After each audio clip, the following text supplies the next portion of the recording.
They called her the Scarecrow. Too big, too plain, too much. And her own mother shoved her through the saloon doors like bait thrown to wolves. Inside, 40 drunk cowboys placed bets on how fast the fat farm girl would cry, quit, or break. But Nora Hale didn't cry. She tied on that apron, looked into the eyes of the meanest man in the room, and said, "Who needs a drink?" What happened next shocked an entire frontier town and proved that sometimes the woman everyone underestimates becomes the only one strong enough to save them all. Stay with me until the end and comment what city you're watching from. I want to see how far Nora's story travels. The sun beat down on Tanner's Crossing like a punishment, turning the rutted main street into a ribbon of choking dust and broken promises. Nora Hale stood at the edge of that street, her shadow pooling thick and wide beneath her worn boots, and felt the weight of every stare cutting through the fabric of her faded dress. She was 23 years old, built broad-shouldered and tall like her father had been before the fever took him, and she'd spent her entire life being told she took up too much space in a world that preferred women small and quiet and easy to overlook.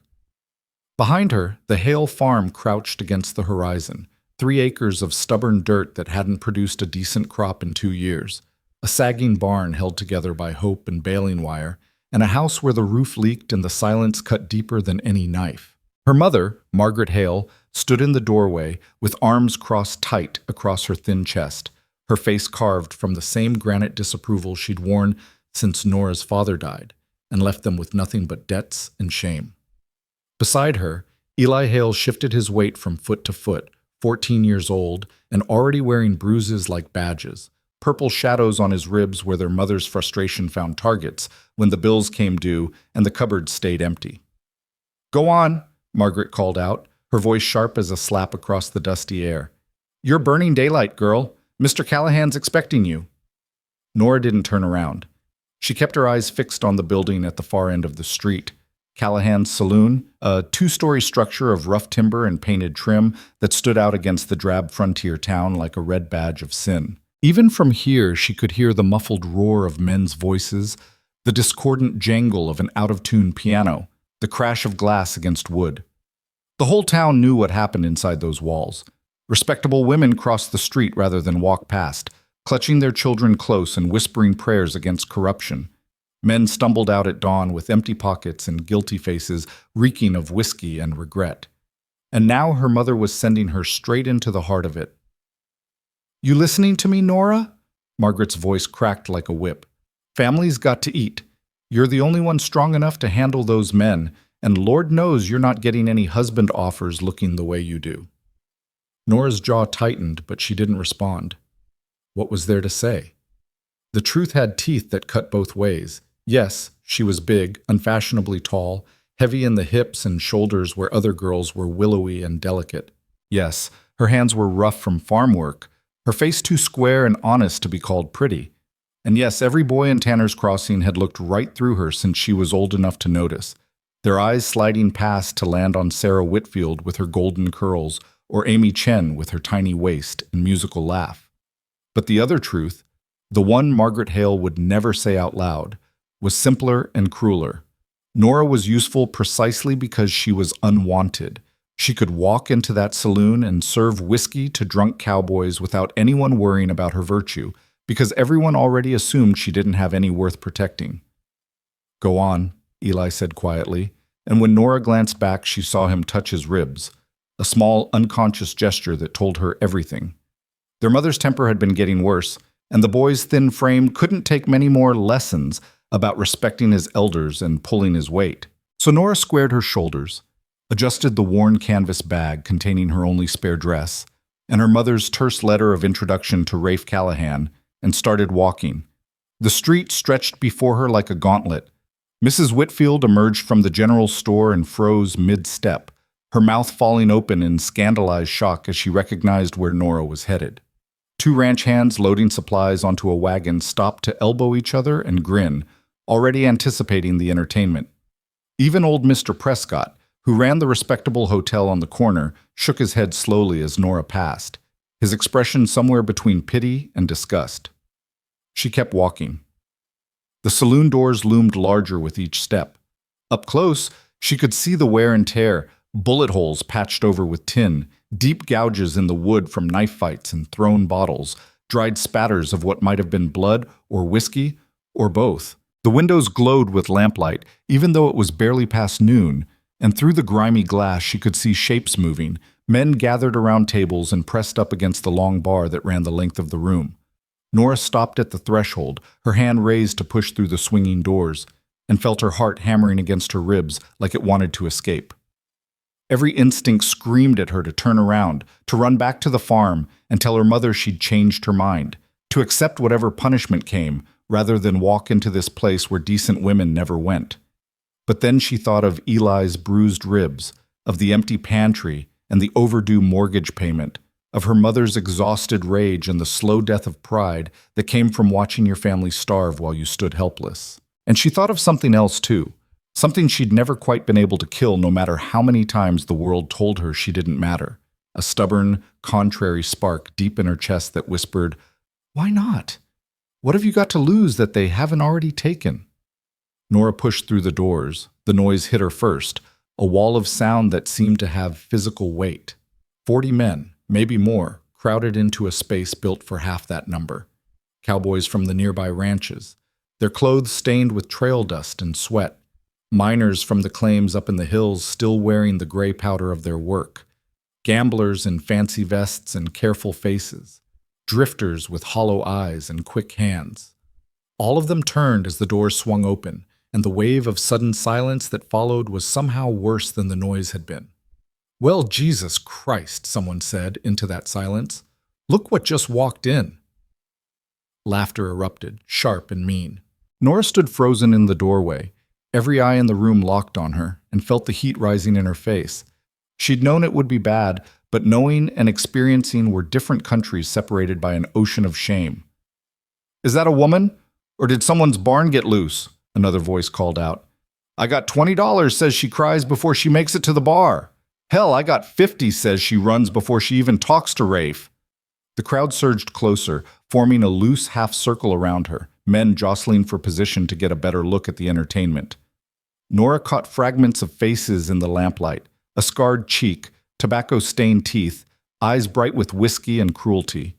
The air reeked of sweat and smoke and spilled alcohol, thick enough to choke on. "Gentlemen?" The word cut through the chaos like a blade, quiet but absolute. "Back off." The crowd parted, and Nora saw him for the first time. Rafe Callahan stood behind the bar with one hand resting flat on the scarred wood surface, and everything about him radiated the kind of authority that didn't need volume to be heard. He was lean and dark, probably in his early 30s, with black hair worn longer than was fashionable, and a face that might have been handsome if it wasn't so carefully blank. His eyes were the pale gray of winter ice, and they moved over Nora with an assessment that felt different from the mockery, calculating, measuring, sorting through facts rather than indulging in judgment. "You Nora Hale?" he asked. Her voice came out steadier than she'd expected. "Yes, sir." "Your mother sent a letter saying you needed work." He pulled a folded piece of paper from his vest pocket, and Nora recognized her mother's cramped handwriting. "Said you were strong, reliable, and wouldn't complain about rough conditions." "That's true," Nora said, though the words tasted bitter. Her mother's letter had probably also mentioned that Nora had no other prospects and would work for practically nothing, but she wasn't going to volunteer that information. Rafe studied her for another long moment, and Nora forced herself to hold his gaze. Around them, the crowd had gone quiet again, waiting to see what would happen. She could feel the bets still running, money changing hands and whispers, men waiting for her to break. "Can you pour a drink without spilling it?" Rafe asked. "Yes, sir." "Can you add up a tab in your head?" "Yes, sir." "Can you handle men who've had too much whiskey and think their money buys them permission to put their hands wherever they want?" Nora thought of every boy who'd ever laughed at her, every girl who'd whispered behind her back, every adult who'd looked through her like she was furniture. She thought of her mother's cold efficiency in using her like a tool, and her own slow-burning rage at being valued only for how much pain she could absorb on someone else's behalf. "Yes, sir," she said. "I can handle it." A ghost of something, maybe respect, maybe amusement, flickered across Rafe's face. "All right then, you're hired. $6 a week, room and board included. You'll work evenings, Thursday through Monday, noon to midnight. You break a glass, it comes out of your pay. You steal from the register, I'll have you arrested. You water down the whiskey, I'll fire you on the spot. Understood? Yes, sir. Good. Rafe reached under the bar and pulled out a stained canvas apron, tossing it across the scarred wood. Put that on and get to work. Tommy? A skinny man with nervous eyes materialized from the back room. Boss? Show Miss Hale where the glasses are and how we run things. She's working the floor tonight. Tommy's eyes went wide. The floor? Boss, maybe she should start in back where it's the floor, Rafe repeated, his voice flat as iron. Anyone's got a problem with that? They can take it up with me. He swept his gaze across the room, and whatever the crowd saw in his face made the mockery die down to mutters and shuffles. Nora realized with a jolt of surprise that Rafe Callahan hadn't hired her out of pity or desperation. He'd hired her knowing exactly what would happen, and he was backing her play before it even started. She tied on the apron with hands that only trembled slightly, following Tommy toward the back room where he showed her stacks of glasses, barrels of whiskey, and the careful system of tabs and credit that kept the saloon running. The whole time she felt eyes on her back, heard the whispers starting up again now that Rafe's attention had moved elsewhere. Don't take it personal, Tommy said quietly, his voice almost gentle. They're rough men, most of them, and they don't know how to act around a decent woman. You just keep your head down and do your work, and eventually they'll get used to you. Nora nodded, but she didn't believe him. Men like the ones filling Callahan's saloon didn't get used to anything. They just found new ways to push until something broke. By 6 o'clock, the crowd had doubled. Nora moved through the press of bodies with a tray of glasses, dodging elbows and navigating the narrow spaces between tables. The work itself wasn't complicated. Take orders, deliver drinks, collect money, repeat. But every interaction felt like walking across a frozen lake, testing the ice with each step. Hey, sweetheart, a cowboy called out from a corner table, his face flushed with drink. Bring us another round, would you? And come sit on my lap while you're at it. His companions roared with laughter, slapping the table hard enough to rattle the glasses. Nora approached with her tray balanced carefully, her face carefully neutral. 4 whiskeys, she said, setting down the glasses with practiced precision. That's $2. I said, come sit on my lap. The cowboy reached out, his hand closing around her wrist. His grip was strong enough to bruise, and his eyes had gone mean. Didn't you hear me? Nora looked at his hand, then at his face. Let go. Or what? He grinned, showing gaps where teeth used to be. You gonna cry? Run to Rafe? Hell, darling, we all know why he hired you. Big girl like you, you're probably grateful for any man who'll... The table exploded. Later, Nora would piece together what happened.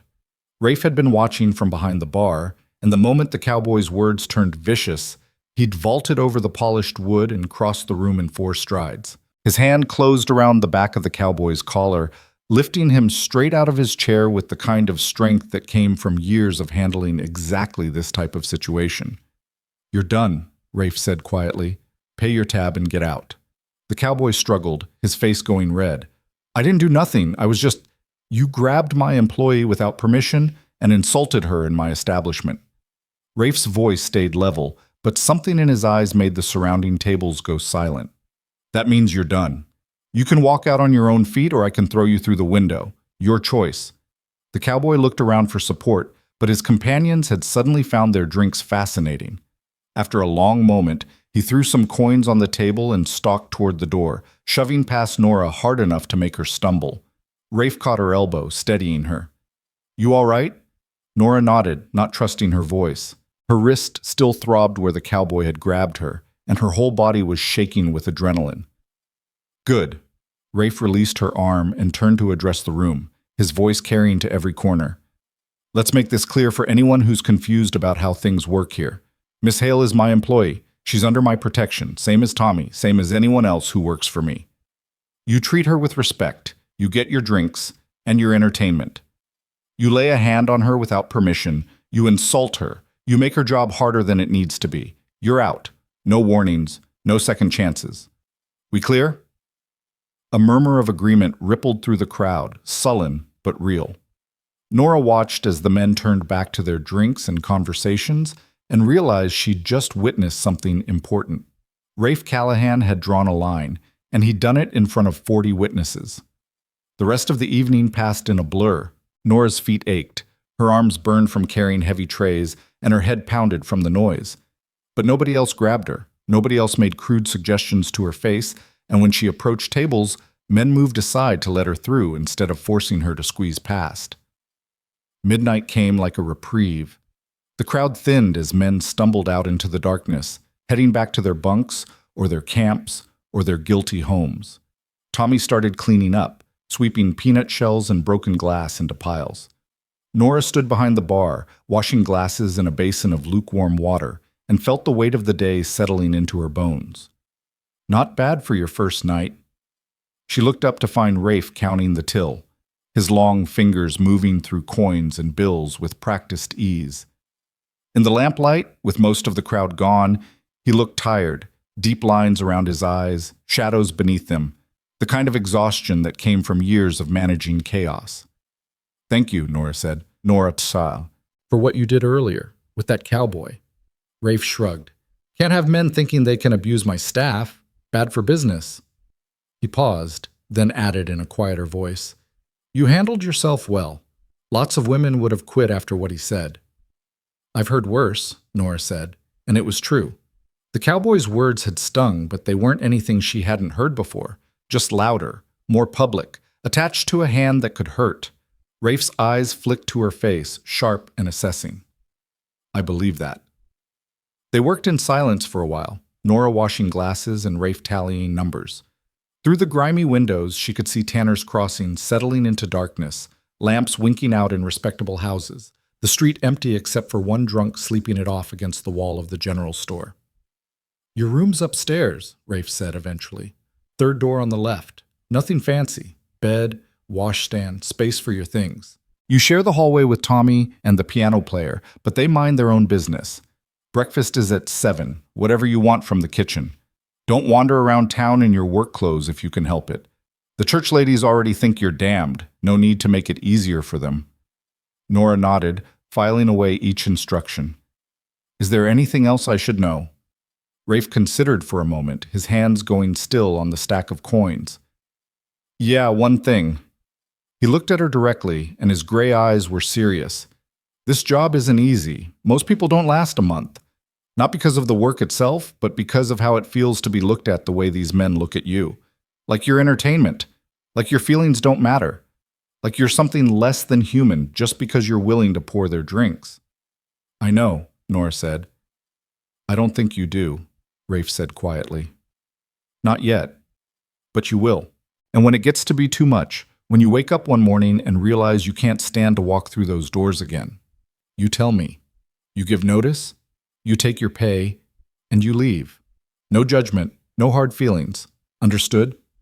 Nora looked at this man who'd hired her when nobody else would, who'd defended her to a room full of drunk cowboys, who was now offering her an escape route before she even knew she needed one. She thought about her mother's cold efficiency, her brother's bruised ribs, the way the town looked at her like she was a problem that needed solving. "Understood," she said. "But I'm not quitting." Something shifted in Rafe's expression. Surprise, maybe, or recognition. "We'll see," he said.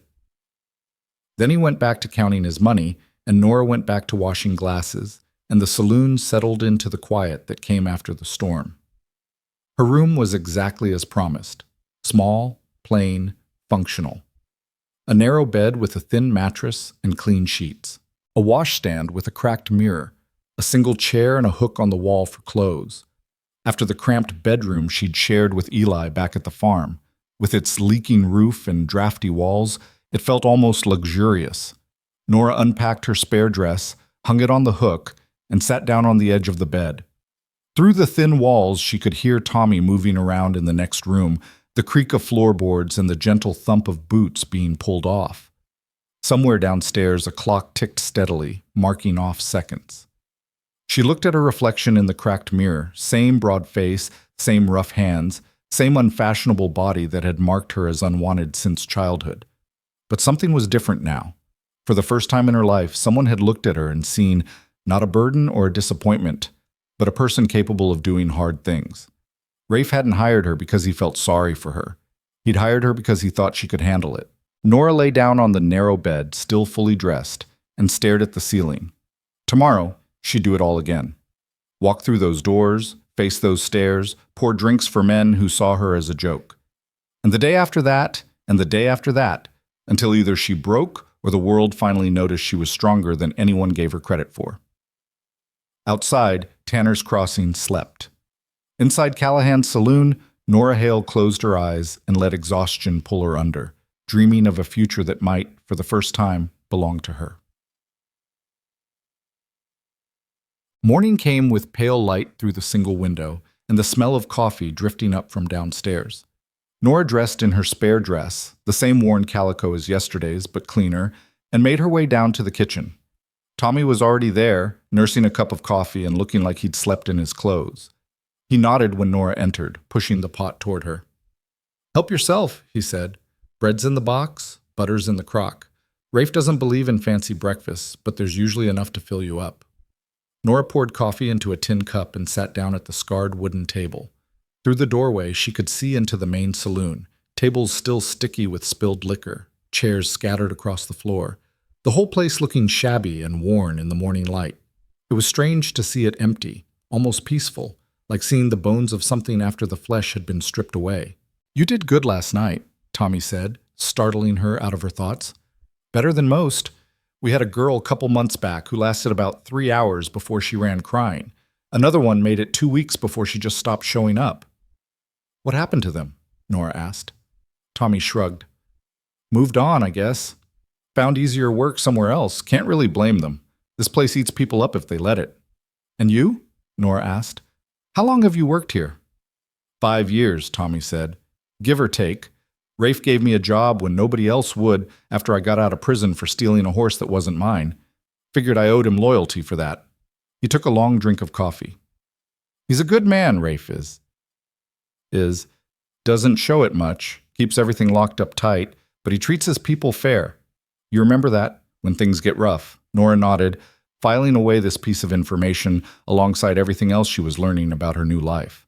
The morning passed in cleaning and preparation. Nora swept the floor, scrubbed tables, washed glasses until her hands were raw. Tommy showed her where supplies were kept, how to tap a new barrel of whiskey, which regulars had tabs and which ones paid cash only. By noon, when the first customers started trickling in, Nora felt slightly less lost than she had the night before. The afternoon crowd was different from the evening one, smaller, quieter, mostly older men who nursed their drinks slowly and didn't cause much trouble. Nora moved among them with growing confidence, learning names and faces, starting to map out the invisible social structure that governed this world. There was Jesse Moore, a young father with calloused hands and guilty eyes, who came in around 3 and stayed until his money ran out. There was Gage Crow, a huge man with a scarred face who sat alone in the corner and radiated violence like heat from a stove. There was Chen Wei, one of the few Chinese men in town, who played poker with mechanical precision and never spoke unless spoken to. And there was Harold Bright, an old cowboy with a lined face and gentle manner who seemed to appoint himself as Nora's unofficial guide. "Don't mind Gage," he said quietly when Nora delivered his beer. "He's mean as a snake, but Rafe keeps him in line. Just don't turn your back on him when he's drunk." "Thank you," Nora said. Harold nodded. "You're doing fine, girl. Better than fine. These boys respect strength more than anything, and you've got it in spades, even if they can't see it yet." By the time evening rolled around and the crowd swelled again, Nora had started to feel the rhythm of the work settling into her muscles. It was hard, yes, and demeaning in ways that made her stomach clench, but it was also honest. She poured drinks, she collected money, she navigated the rowdy press of bodies, and at the end of the night she had wages coming that would help keep her family fed. But 3 hours into the evening shift, everything changed. Jesse Moore was at his usual table, 4 empty glasses in front of him, and his eyes going glassy. When Nora approached to check if he wanted another round, she noticed his hands were shaking. "One more," he slurred. "Just one more, then I'll head home. Promise." Nora hesitated. She'd served Jesse plenty of drinks over the past 2 days, But something about his desperation tonight felt different, sharper, more dangerous. "Maybe you should call it a night," she said gently. "Get home to your family." Jesse's face crumpled. "Can't go home yet. Lila will she'll look at me with those eyes, like I'm failing her, like I'm not man enough to provide. And the baby crying all the time, and the bills piling up, and I just need a little more time, just a little more." Nora glanced toward the bar where Rafe was mixing drinks, then back at Jesse.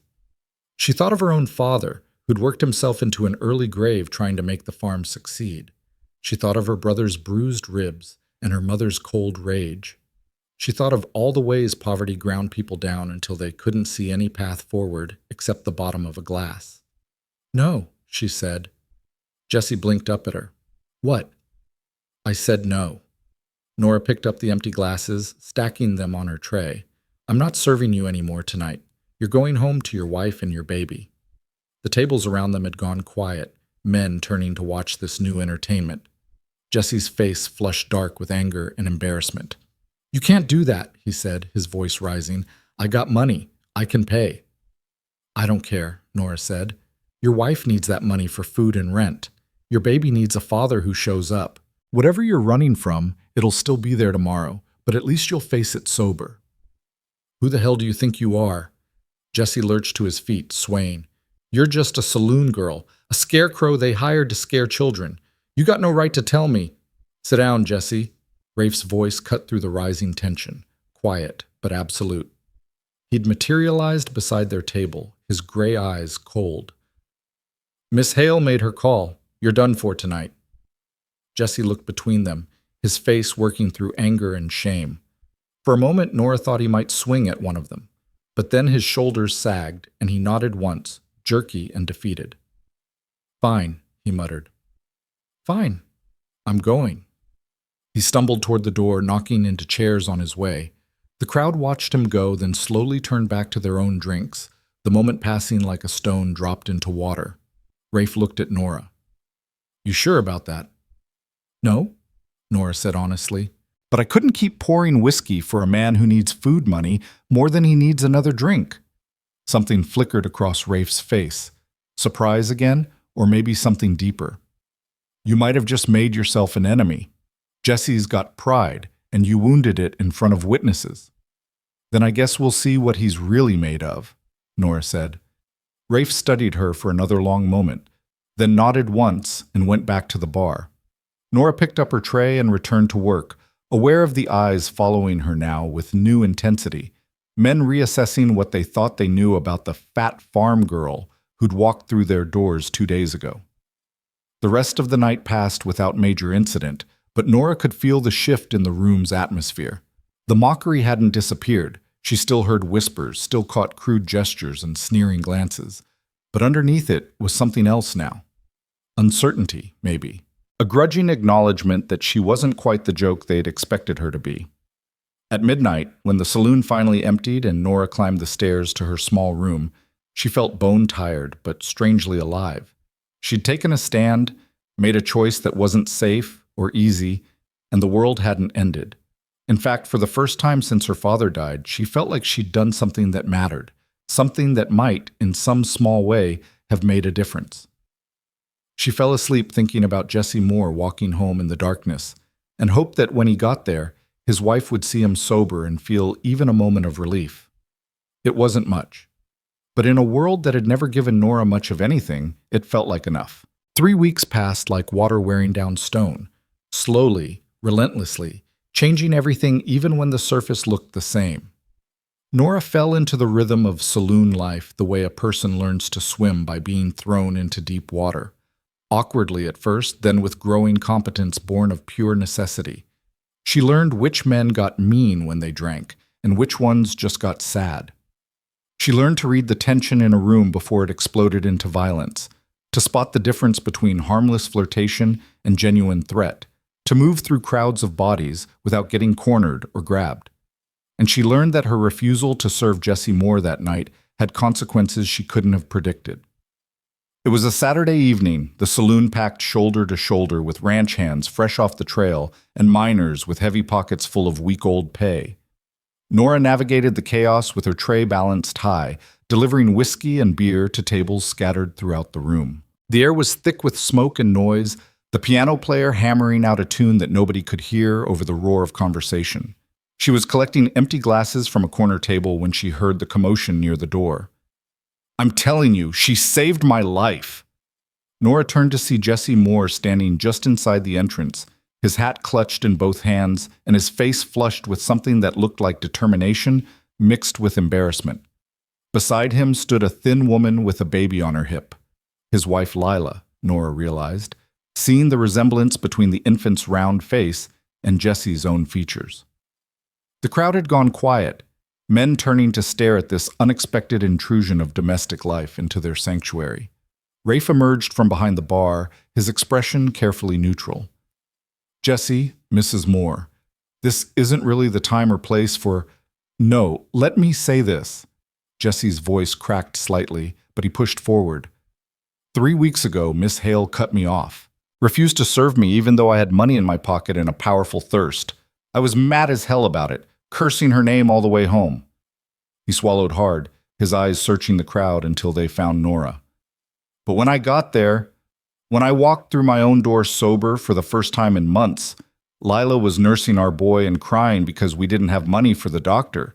And I realized I'd been about to drink away his medicine. I'd been about to choose whiskey over my own son's fever.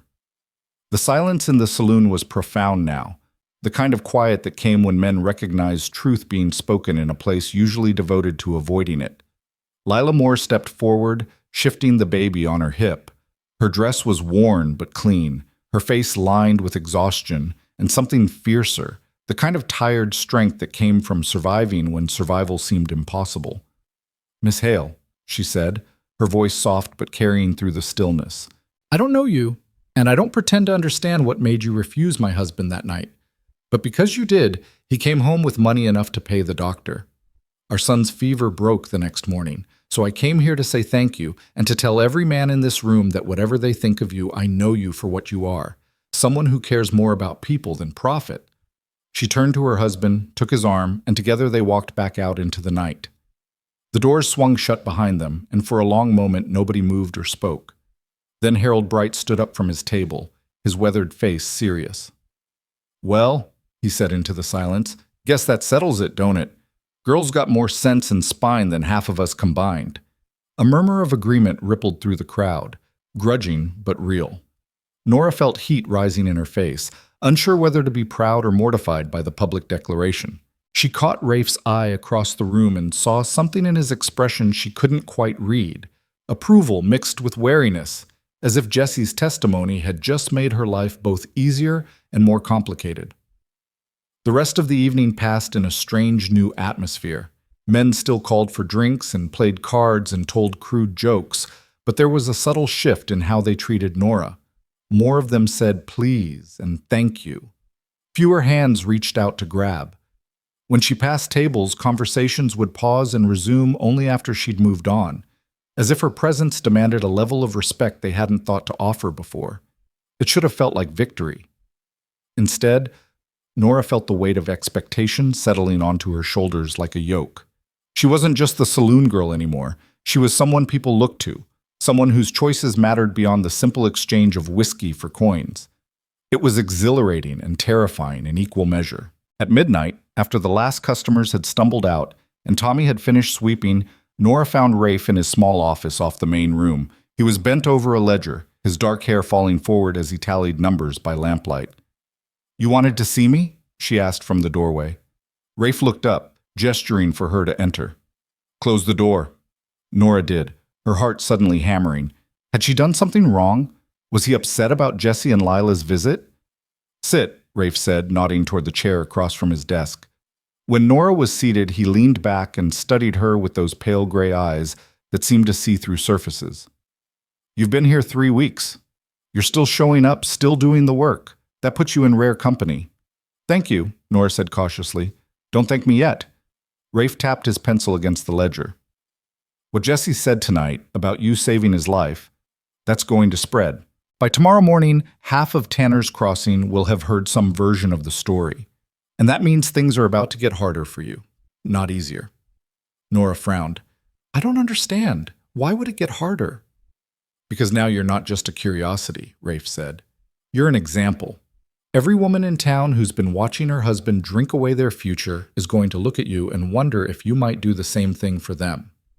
Every man who likes things exactly the way they are is going to resent you for suggesting there's a better way to live.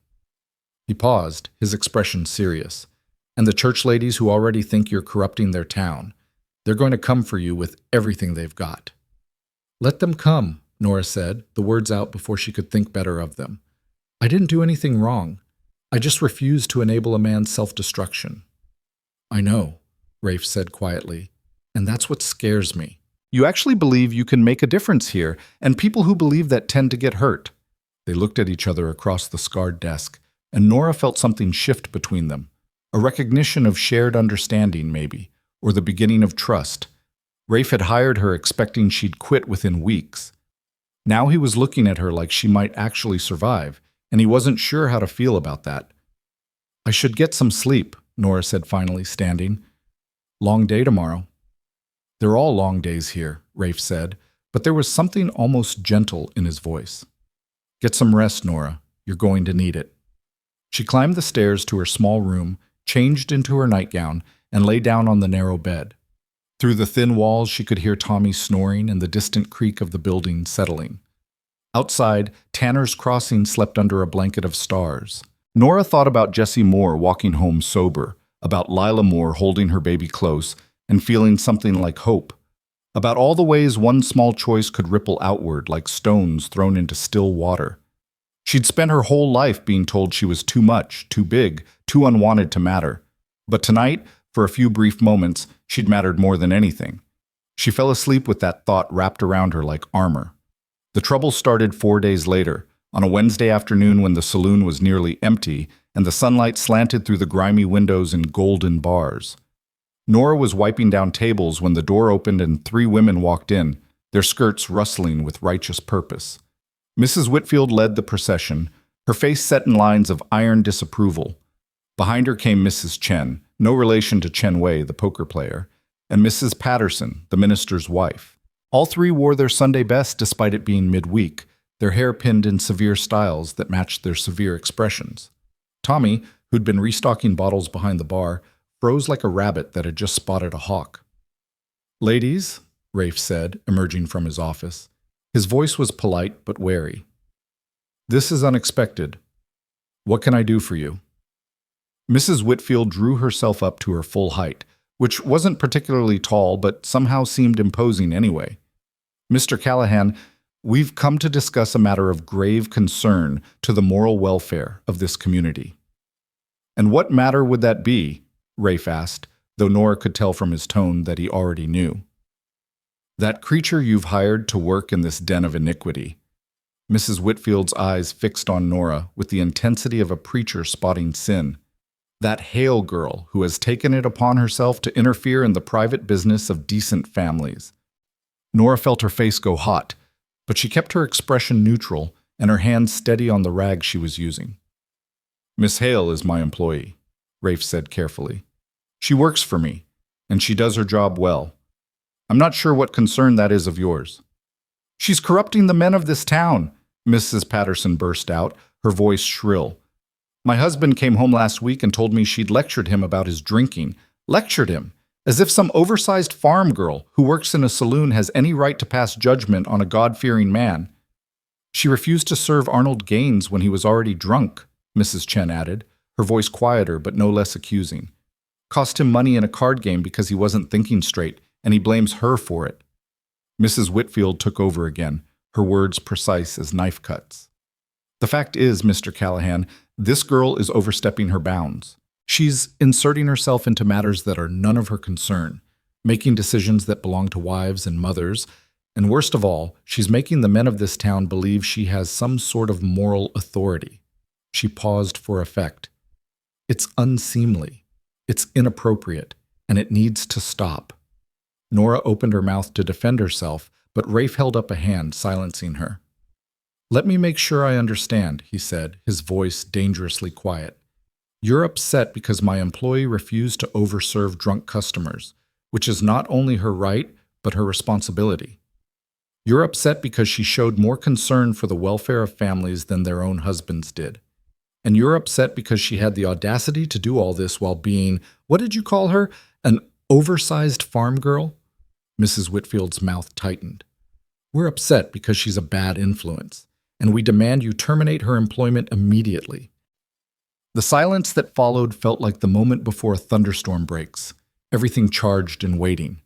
Nora watched Rafe's face and saw his jaw tighten, saw his hands curl into fists at his sides. No, he said. I beg your pardon? Mrs. Whitfield looked genuinely shocked. I said no. Rafe took a step forward, and something in his posture made all three women retreat slightly. Miss Hale is one of the best employees I've ever had. She's reliable, hardworking, and she actually gives a damn about the people she serves. If that makes her a bad influence in your eyes, then I'd suggest you take a hard look at what you consider good. This is outrageous, Mrs. Patterson sputtered. We represent the moral conscience of this community, and we will not be spoken to. You represent your own interests, Rafe interrupted, his voice cold now. And your interest is in keeping things exactly the way they are, even if that means watching men drink themselves to death and families starve. Well, I'm sorry to disappoint you, but Miss Hale stays. Anyone who doesn't like it is welcome to drink somewhere else. Mrs. Whitfield's face had gone red, her composure finally cracking. You'll regret this, Mr. Callahan. Mark my words. There are ways to deal with establishments that refuse to respect community standards. Is that a threat? Rafe asked quietly. It's a promise, Mrs. Whitfield said. She turned to her companions. Come, we've wasted enough time in this pit of degradation. The three women swept out, their skirts swirling, the door slamming behind them hard enough to rattle the windows. In the sudden silence, Nora realized she was shaking. I'm sorry, she said. I didn't mean to cause trouble for you. Rafe let out a long breath and ran a hand through his dark hair. Not your fault. They were looking for an excuse to come after me anyway. You just gave them a convenient target. He looked at her, and his expression was complicated. But I meant what I said. You're a good employee, and I'm not firing you because a bunch of hypocrites don't like the fact that you care about people. Thank you, Nora said, though the words felt inadequate. Don't thank me yet, Rafe said grimly. This isn't over. Not by a long shot. He was right. Over the next 2 weeks, the pressure intensified. The church ladies spread whispers that poisoned the air. Nora was putting on airs, they said. She was trying to control men, to emasculate them, to set herself up as some sort of moral authority despite being nothing more than a saloon worker with delusions of importance. The gossip spread through Tanner's Crossing like disease, and Nora felt it in the way respectable women crossed the street to avoid her, in the way shop clerks grew cold when she came in to buy supplies, in the way children pointed and their mothers yanked them away. But inside the saloon, something else was happening. Men kept coming, kept drinking, kept playing cards and telling stories. But they also started talking to her, really talking, in ways that went beyond simple orders for whiskey. They told her about sick children and failing ranches, about debts they couldn't pay, and dreams they'd given up on. They asked her opinion on things that mattered, whether they should take a job in another territory, how to apologize to a wife they'd wronged, whether there was any point in trying to be better when the world seemed determined to grind them down. Harold Bright started bringing his problems to her like she was a confessor. My daughter back east wants me to come live with her, he said one evening, nursing a beer. Says she worries about me out here alone, but this is my home, you know? Been here 30 years. Don't know how to be anything but a cowboy. Then be a cowboy, Nora said, refilling his glass. But maybe write to your daughter more often. Let her know you're thinking of her. She doesn't want to change you. She just wants to know you're not alone. Harold blinked at her, then slowly smiled. You're right. That's exactly right. Thank you, Miss Nora. Chen Wei, the silent poker player, surprised her by speaking to her in careful English one quiet afternoon. My wife back in California, he said. I send money, but she writes that she misses me, says money is not enough. He looked at Nora with dark, troubled eyes. What does she want? She wants you, Nora said gently. She wants to know you're coming home someday, that this isn't forever. Send money, yes, but also send letters. Tell her about your day, about the mountains here. about what you hope for. Make her part of your life even when you're apart. Chenwei nodded slowly, something loosening in his expression. Thank you, he said, and went back to his cards with what might have been the beginning of peace on his face. Even the mean ones started to soften, at least around the edges. Arnold Gaines, who Mrs. Chen had mentioned during the church ladies' confrontation, came in one evening and approached Nora with what looked like genuine effort at civility. Miss Hale, he said, his hat in his hands, I owe you an apology. My wife told me what she said to Mr. Callahan, and I want you to know that wasn't my doing. You were right to cut me off that night. I was being a fool. Nora studied him carefully, looking for signs of mockery or trap, but saw only awkward sincerity. Thank you, she said. That means something.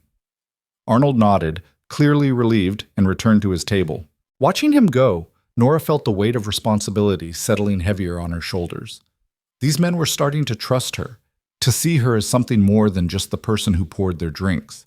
It was powerful and terrifying and completely unexpected, but not everyone was softening. Gage Crow, the huge man with the scarred face, who sat alone in his corner, watched Nora with eyes that promised violence. He'd never said a word to her directly, but she felt his attention like a physical weight, calculating and cold. Harold had warned her to avoid him, and she'd been careful to do exactly that, letting Tommy handle his orders whenever possible. One evening, when the saloon was particularly crowded, Tommy was occupied with a spill, and Rafe was dealing with an argument at the bar. Nora found herself forced to approach Gage's table, her tray balanced carefully. Can I get you anything? She asked, keeping her voice neutral and her distance respectful. Gage looked up at her slowly, his scarred face expressionless. Up close, she could see that the scars weren't random. They looked deliberate, like someone had carved patterns into his skin with careful cruelty. His eyes were flat and dark, completely unreadable. Whiskey, he said. His voice was surprisingly soft, almost gentle, which somehow made him more frightening. And information. Information?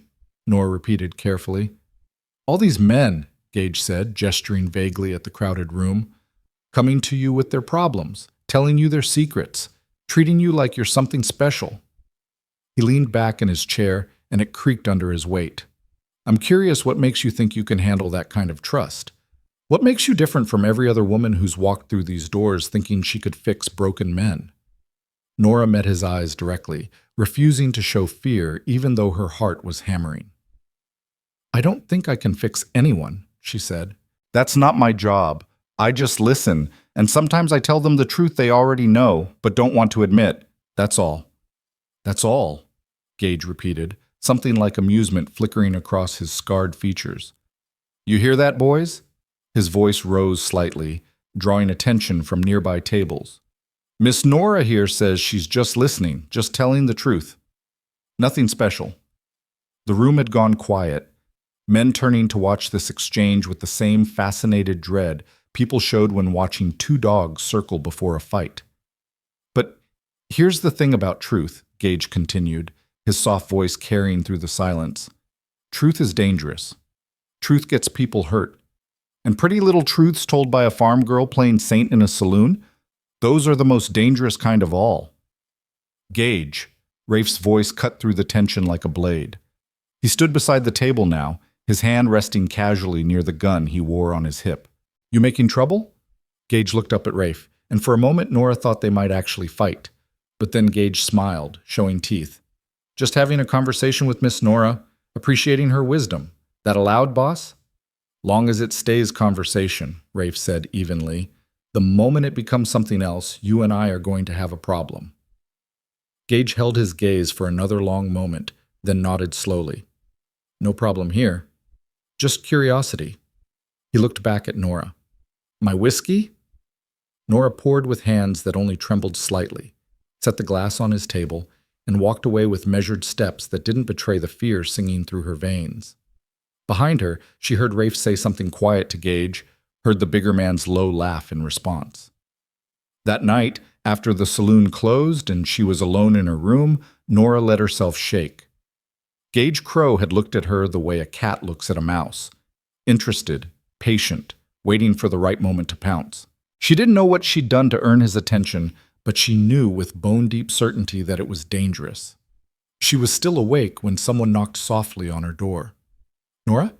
It's Rafe. You decent?" "Yes," she called out, pulling her shawl around her shoulders. Rafe entered, carrying a bottle and 2 glasses. He looked tired, lines deep around his eyes. "Figured you might need this after that scene with Gage." "I'm fine," Nora said automatically. "No, you're not," Rafe said. He sat down in her single chair and poured whiskey into both glasses, pushing one toward her. "And you shouldn't be. Gage is the most dangerous man who comes through those doors, and he just decided you're interesting. That's a problem." Nora took the glass but didn't drink. "Why did you hire someone like him in the first place?" "Because men like Gage don't ask permission to go where they want," Rafe said bluntly. "I can either let him drink here where I can keep an eye on him, or I can ban him and have him cause trouble somewhere I can't control. Lesser of 2 evils." He took a drink, grimaced. "But I won't let him hurt you. You have my word on that." "Why?" Nora asked. "Why do you care what happens to me? I'm just an employee." Rafe looked at her for a long moment, and something complicated moved across his face. "You remind me of someone," he said finally. "Someone who believed people could be better than they were, who thought kindness was stronger than cruelty." He paused. "She was wrong, and it got her killed." The words hung in the air between them, heavy with old grief. Nora wanted to ask who the woman had been, what had happened to her, but she could see the shudders coming down in Rafe's eyes. "I should let you sleep," he said, standing. "Just be careful, Nora. The world isn't kind to people who care too much." He left, taking the bottle but leaving her glass. Nora sat on the edge of her bed, holding the whiskey she hadn't drunk, and thought about women who believed in better things and men who'd loved them enough to grieve when they were proven wrong. She thought about Gage Crow's flat eyes and soft voice, about Mrs. Whitfield's righteous fury, about all the ways the world punished people for trying to make it gentler. She poured the whiskey back into the bottle and lay down in darkness.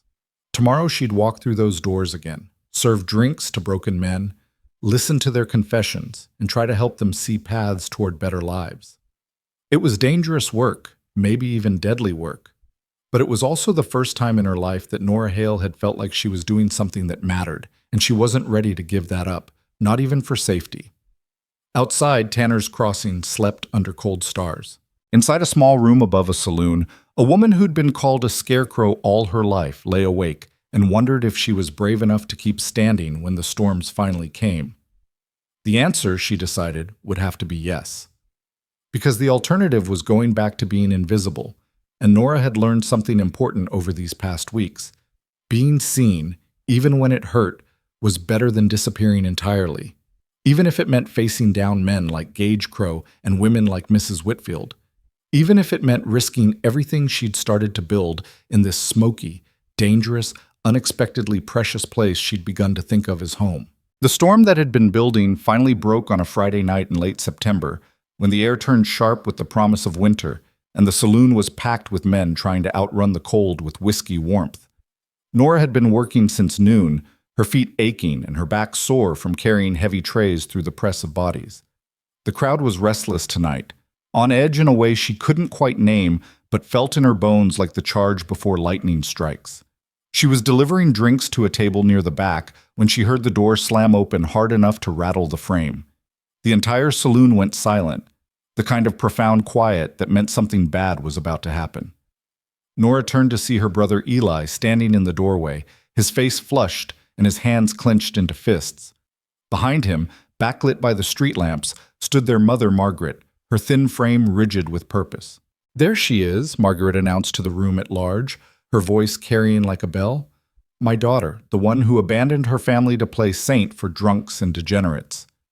Nora's stomach dropped. In the 6 weeks she'd been working at the saloon, her mother had made no attempt to contact her, and Nora had been grateful for the distance. She'd sent money home every week, more than she would have earned working the farm, but she'd done it through Harold Bright, avoiding any direct confrontation. She should have known it couldn't last. "Ma," she said quietly, "this isn't the place." "This is exactly the place," Margaret cut her off. She strode into the saloon like she owned it, her worn dress and severe expression making her look both out of place and terrifyingly certain. These men need to know what kind of woman is serving them. They need to hear the truth about Nora Hale. Rafe emerged from behind the bar, his face carefully neutral but his eyes sharp with warning. Mrs. Hale, I'm going to have to ask you to leave. This is a private establishment, and you're disrupting business. Private? Margaret laughed, the sound bitter as alkali water. There's nothing private about a saloon, Mr. Callahan, and I have every right to speak my piece about my own daughter. Actually, you don't, Rafe said, his voice going cold. Not in my establishment. So I'll say it one more time. Leave now, or I'll have you removed. Margaret ignored him, turning to address the crowd of men who were watching this drama unfold with fascinated attention. You all think she's something special, don't you? Think she cares about you, wants to help you be better men? She spat the words like poison. She doesn't care about any of you. She's using you, just like she used her own family. Taking credit for your improvements so she can feel important, feel like she matters, when the truth is she's nothing but a selfish girl who left her own mother and brother to starve while she plays pretend in a saloon. That's not true, Nora said, finding her voice. I send money home every week, more money than the farm ever made. Money? Margaret's eyes flashed. You think money makes up for abandoning your responsibilities? For choosing strangers over your own blood? Your father would be ashamed of what you've become. The words hit like a physical blow, and Nora felt something crack inside her chest. Her father, who'd worked himself to death trying to make their farm succeed. Her father who'd told her she was strong and capable even when the world said otherwise. Her father whose memory her mother was now weaponizing to cut her down in front of 40 witnesses. Don't, Nora said, her voice shaking. Don't you dare use him against me. He would have understood. He would have understood that family comes first. Margaret's voice rose to a shout. He would have understood that a daughter's place is with her mother, not serving whiskey to men who'll forget her name by morning. She turned back to the crowd, playing to them like an actress on a stage.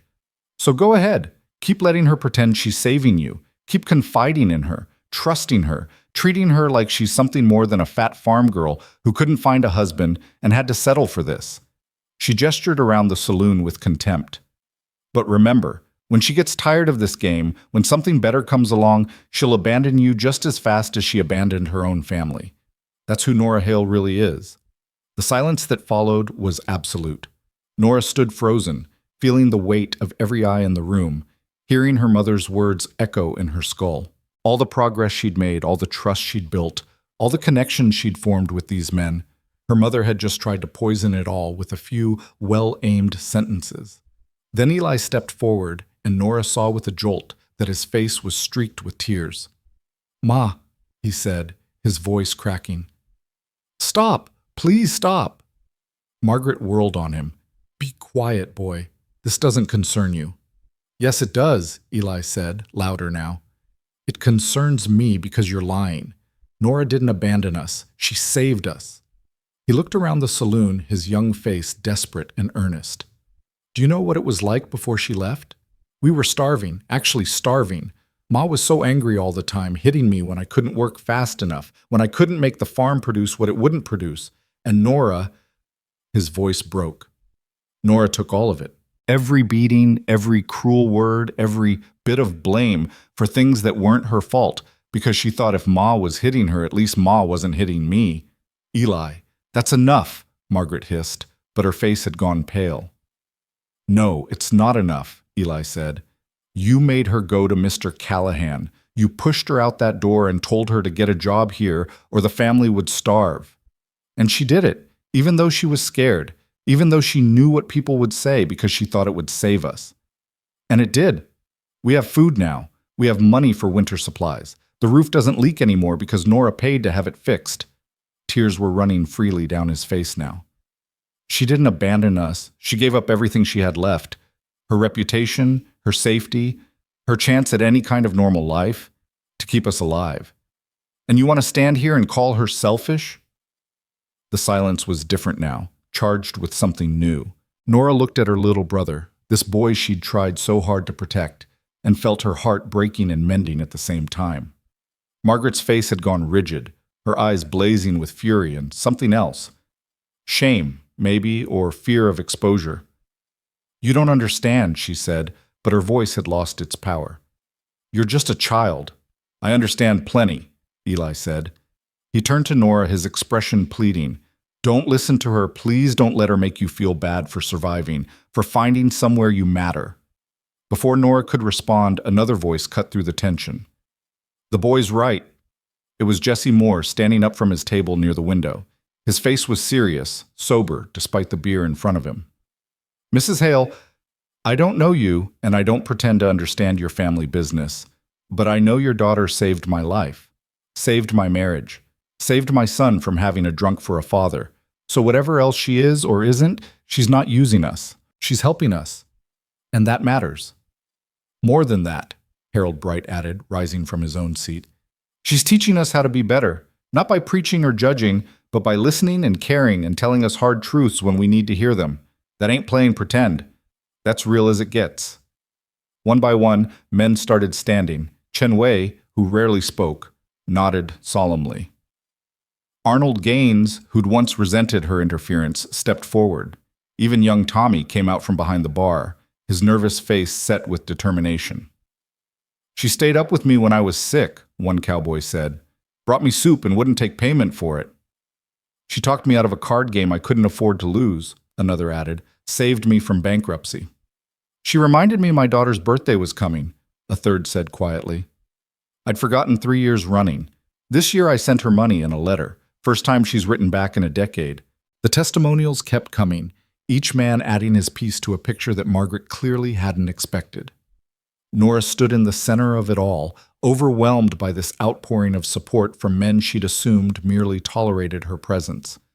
Then Gage Crow stood up, and the room went quiet again. The big man with the scarred face looked at Margaret Hale with eyes that held no warmth, no mercy, nothing but cold assessment. When he spoke, his soft voice carried absolute authority. I've known a lot of people who claim to care about others, he said. Preachers and politicians and reformers, all of them full of fine words about making the world better. And you know what I learned? Most of them were full of shit. They cared about feeling righteous, not about actually helping anyone. He paused, his gaze moving to Nora. But this woman? She's different. She doesn't preach. She doesn't judge. She just shows up day after day and does the work. Makes us think before we drink ourselves stupid. Makes us remember we're human beings with families and responsibilities. Makes us believe we might be worth saving. He turned back to Margaret, and something dangerous flickered across his scarred features. So here's what I think, Mrs. Hale. I think you're scared. Scared that your daughter found a place where she's valued for who she is instead of what she can do for you. Scared that she's building something better than what you gave her. And you came here tonight to tear it down, to make her feel small again, because that's easier than admitting you've been using her as a whipping post for your own failures. Margaret's face had gone from pale to flushed, her hands trembling with rage. How dare you? I dare, Gage said quietly, because I know exactly what kind of woman you are. I had a mother like you once. She made me feel worthless every day of my childhood, and when I finally got away from her, she tried to drag me back by poisoning everyone against me, just like you're trying to do now. He took a step forward, and despite his soft voice, there was menace in every line of his body. But here's the difference between then and now. Back then, I was alone. Nora isn't. She's got all of us backing her play. So you can take your poison and your manipulation and walk back out that door, or you can stay and find out what happens when you threaten someone under our protection. The threat hung in the air like smoke. Margaret looked around the saloon, seeing perhaps for the first time that every man in the room was united against her. Even Eli had moved to stand beside Nora, his thin shoulders squared with determination. This isn't over, Margaret said, but her voice shook. A mother has rights. Not here, you don't, Rafe said. He'd been standing silent through all the testimonials, but now he moved forward, placing himself between Margaret and Nora. You've said your piece. These men have said theirs. Time for you to leave. Margaret looked at her daughter one last time, and Nora saw something in her mother's eyes she'd never seen before. Not just anger or disappointment, but genuine fear. Fear that she'd lost control, that her daughter had found something she couldn't touch or destroy. You'll regret this, Margaret said, but the words lacked conviction. I don't think she will, Rafe said. Out. Now. Margaret turned and walked toward the door, her back rigid with wounded pride.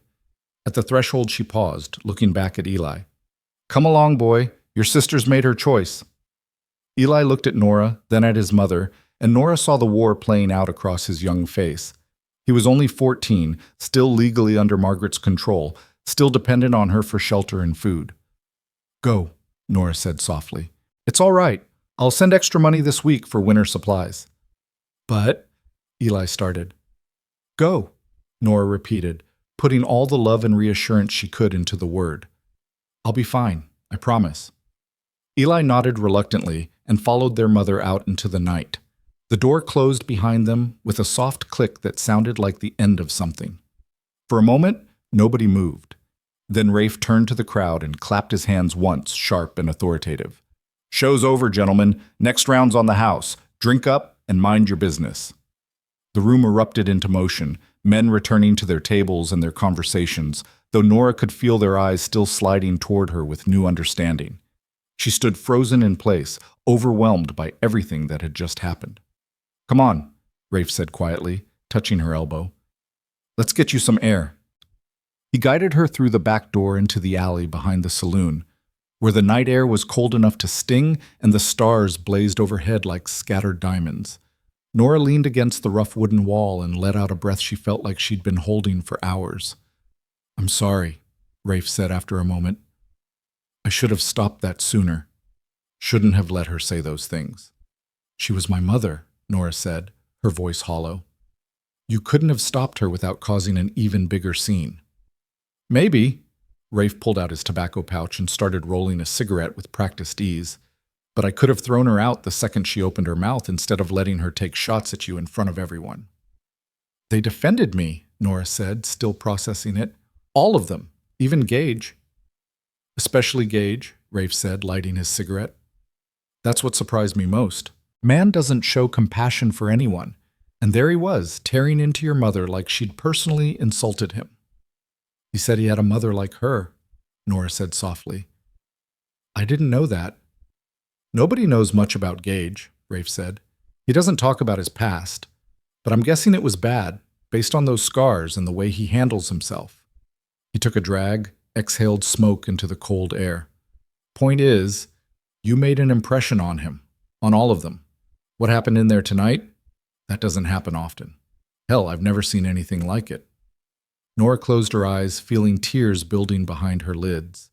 She'd spent her whole life believing she didn't matter, that her only value was in how much pain she could absorb to protect others. And tonight, 40 men had stood up and told her mother she was wrong, told her that Nora mattered, that she'd changed their lives, that she was worth protecting. "I don't know what to do now," she admitted. "My mother, she won't forgive this. And Eli's still with her, still under her control. What if she takes it out on him?" "We'll keep an eye on it," Rafe said. "Harold knows some people out near your farm. If things get bad for the boy, we'll know about it." He paused. "But Nora, you need to understand something. You can't save everyone. Sometimes people have to save themselves." "Is that what you did?" Nora asked, surprising herself with the boldness. "Saved yourself from whatever made you so determined to keep everyone at arm's length?" Rafe's hand stilled on his cigarette. For a long moment he didn't speak and Nora thought she'd pushed too far. But then he said quietly, "No, I didn't save myself. Someone else did that. And then I failed her when she needed me most." "The woman you mentioned before," Nora said. "The one who believed people could be better." "Her name was Sarah," Rafe said, his voice carefully flat. "She was my wife. We ran this saloon together for 3 years, and she had this crazy idea that we could make it a decent place. Somewhere men could come to relax and connect, instead of just destroying themselves. She started serving food, organizing card tournaments with rules about cheating and fighting, made the place feel almost respectable." He took another drag, and Nora saw his hand was shaking slightly. Then one night, a drunk cowboy decided he wanted more than a drink. He grabbed her, wouldn't let go, and when she fought back, he pulled a knife. I was in the back room doing inventory. By the time I heard her scream and got there, it was too late. Nora felt her breath catch. "Rafe, I'm so sorry." "Don't," he said sharply. "I don't want pity. I'm telling you this because you need to understand what you're doing here. You're trying to change men who've spent their whole lives being one way. You're making them uncomfortable, making them question themselves, and some of them are going to hate you for it. Sarah thought she could handle that. She thought her kindness would be enough to protect her. She was wrong. But she did change things, Nora said. You kept serving food, didn't you? Kept the rules about fighting and cheating. She left a mark even after she was gone. Rafe looked at her with those pale gray eyes, and she saw pain there so deep it had become part of his foundation. She left a mark, he agreed. But she also left a grave on the hill outside town, and I've spent the last 5 years wondering if any of it was worth that price. They stood in silence for a while, the cold air wrapping around them like a shroud. Inside, Nora could hear the muffled sounds of the saloon coming back to life, men laughing and glasses clinking and the piano starting up again. Normal life, continuing despite everything. For what it's worth, Nora said finally, I think what she did mattered. And what you've done to keep her vision alive, that matters too. You gave me a job when I had nothing. You protected me when men tried to hurt me. You backed me up when my own mother tried to destroy me. That's not failing. That's exactly what someone who loved her would do. Rafe's jaw tightened, and for a moment Nora thought he might cry. But then he crushed out his cigarette under his boot and straightened his shoulders. We should get back inside, he said. Tommy's probably drowning behind the bar. They walked back through the door together, and the saloon wrapped around them like a living thing. The crowd had settled back into their usual patterns, but there was something different in the atmosphere now. A solidarity, maybe, or a shared understanding that they'd all just witnessed and participated in something important. Over the next hour, men approached Nora one by one, offering quiet words of support or simply nodding with respect as they passed. Harold Bright pressed her hand and told her she'd done good standing up to her mother. Chenway left an extra-large tip, his face carefully neutral but his eyes warm. Even Gage, returning to his corner table, caught her eye and gave the smallest inclination of his scarred head, acknowledgement maybe, or approval. But it was Jesse Moore who surprised her most. He appeared at her elbow as she was collecting glasses, his face serious. Miss Nora, I wanted to thank you for what you did earlier, he said. Standing up when your ma was attacking you took real courage. I didn't do much, Nora said. Everyone else, you showed us it was okay too, Jesse interrupted, by standing there and taking it instead of running, by letting us see you were hurt but not broken. That gave us permission to step up, to be the kind of men who defend someone who's been defending us. He paused, his eyes bright with something that might have been tears. My Lila, she says you're the best thing that's happened to this town in years. Says if more people had your backbone, the world might actually get better, and I think she's right. He walked away before Nora could respond, leaving her standing in the middle of the saloon with her arms full of dirty glasses and her heart full of something she couldn't quite name. Pride, maybe. Or purpose. Or the slow, steady realization that she'd accidentally built something here that mattered. Not just to her, but to an entire room full of broken, trying, desperately hopeful men. Midnight came like a benediction. The crowd thinned, the noise faded, and Nora found herself behind the bar washing glasses while Rafe counted the till and Tommy swept peanut shells into dusty piles. Her whole body ached, but it was the good kind of ache, the kind that came from hard work completed rather than endless suffering endured. Hell of a night, Tommy said, dumping his dustpan into the trash. Never seen anything like what happened with your ma, or what happened after. Me neither, Nora admitted. You know what the boys are calling you? Tommy asked, a small smile playing at his lips. The conscience of Callahan's. Harold started it, but it's spreading. Says you're like the angel on everyone's shoulder, reminding them they can be better than they are. That's ridiculous, Nora said, but she felt heat rising in her face. Maybe, Tommy said. Or maybe it's exactly right. He headed upstairs to bed, leaving Nora alone with Rafe.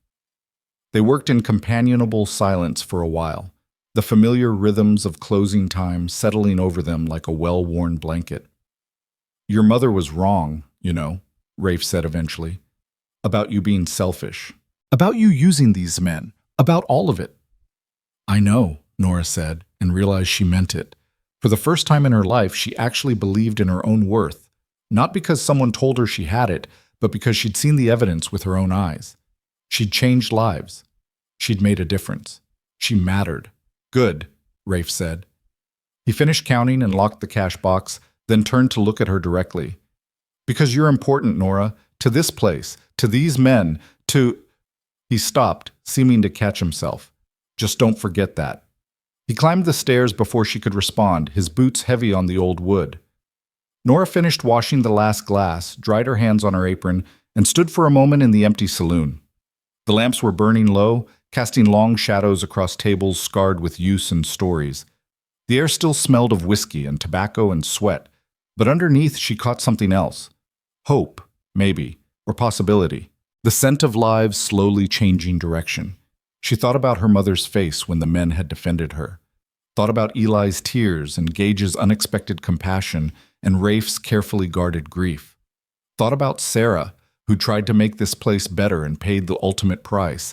Thought about all the ways people tried to survive in a world that ground them down, and how sometimes, against all odds, they found each other and built something worth protecting. Nora climbed the stairs to her small room, changed into her nightgown, and lay down on the narrow bed. Through the walls she could hear familiar sounds. Tommy's snoring, the creak of Rafe moving around in his room, the distant howl of a coyote somewhere out in the darkness beyond town. Tomorrow she'd wake up and do it all again. Pour drinks, listen to confessions, try to help men see their own worth.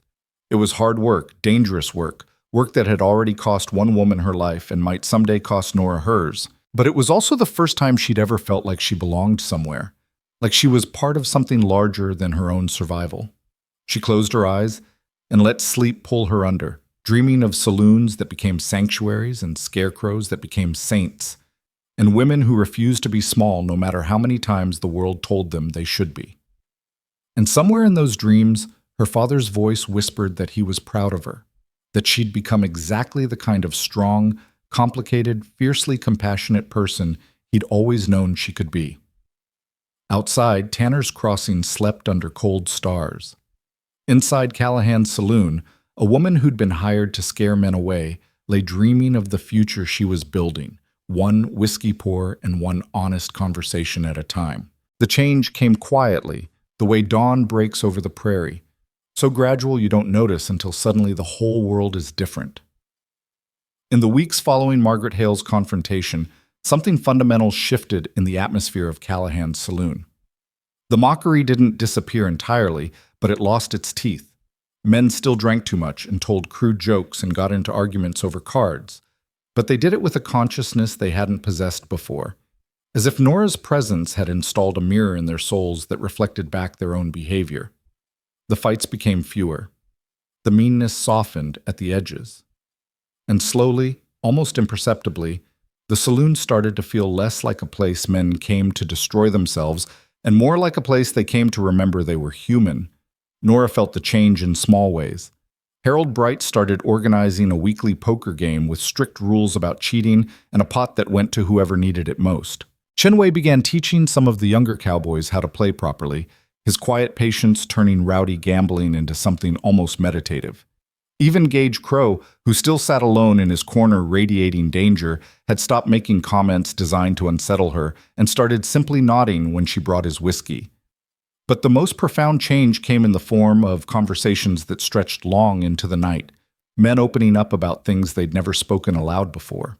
Their fears and failures, their hopes and regrets, the weight of lives lived hard in an unforgiving land.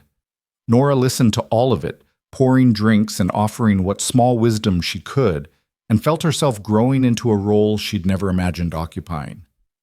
It was on a cold October evening, with frost already forming on the windows and the first snow threatening in the leaden sky, that Mr. Prescott walked through the saloon doors. The hotel owner had never set foot in Callahan's before, and his appearance brought instant silence. Prescott was respectable in a way that mattered in frontier towns, well-dressed, well-spoken, with money that came from legitimate business rather than gambling or speculation. His hotel catered to traveling merchants and territorial officials, people who would never dream of drinking in a saloon. For him to enter this space was like watching two different worlds collide. "Mr. Callahan," Prescott said, his voice carrying the formal courtesy of educated men. "Might I have a word?" Rafe emerged from behind the bar, his expression wary.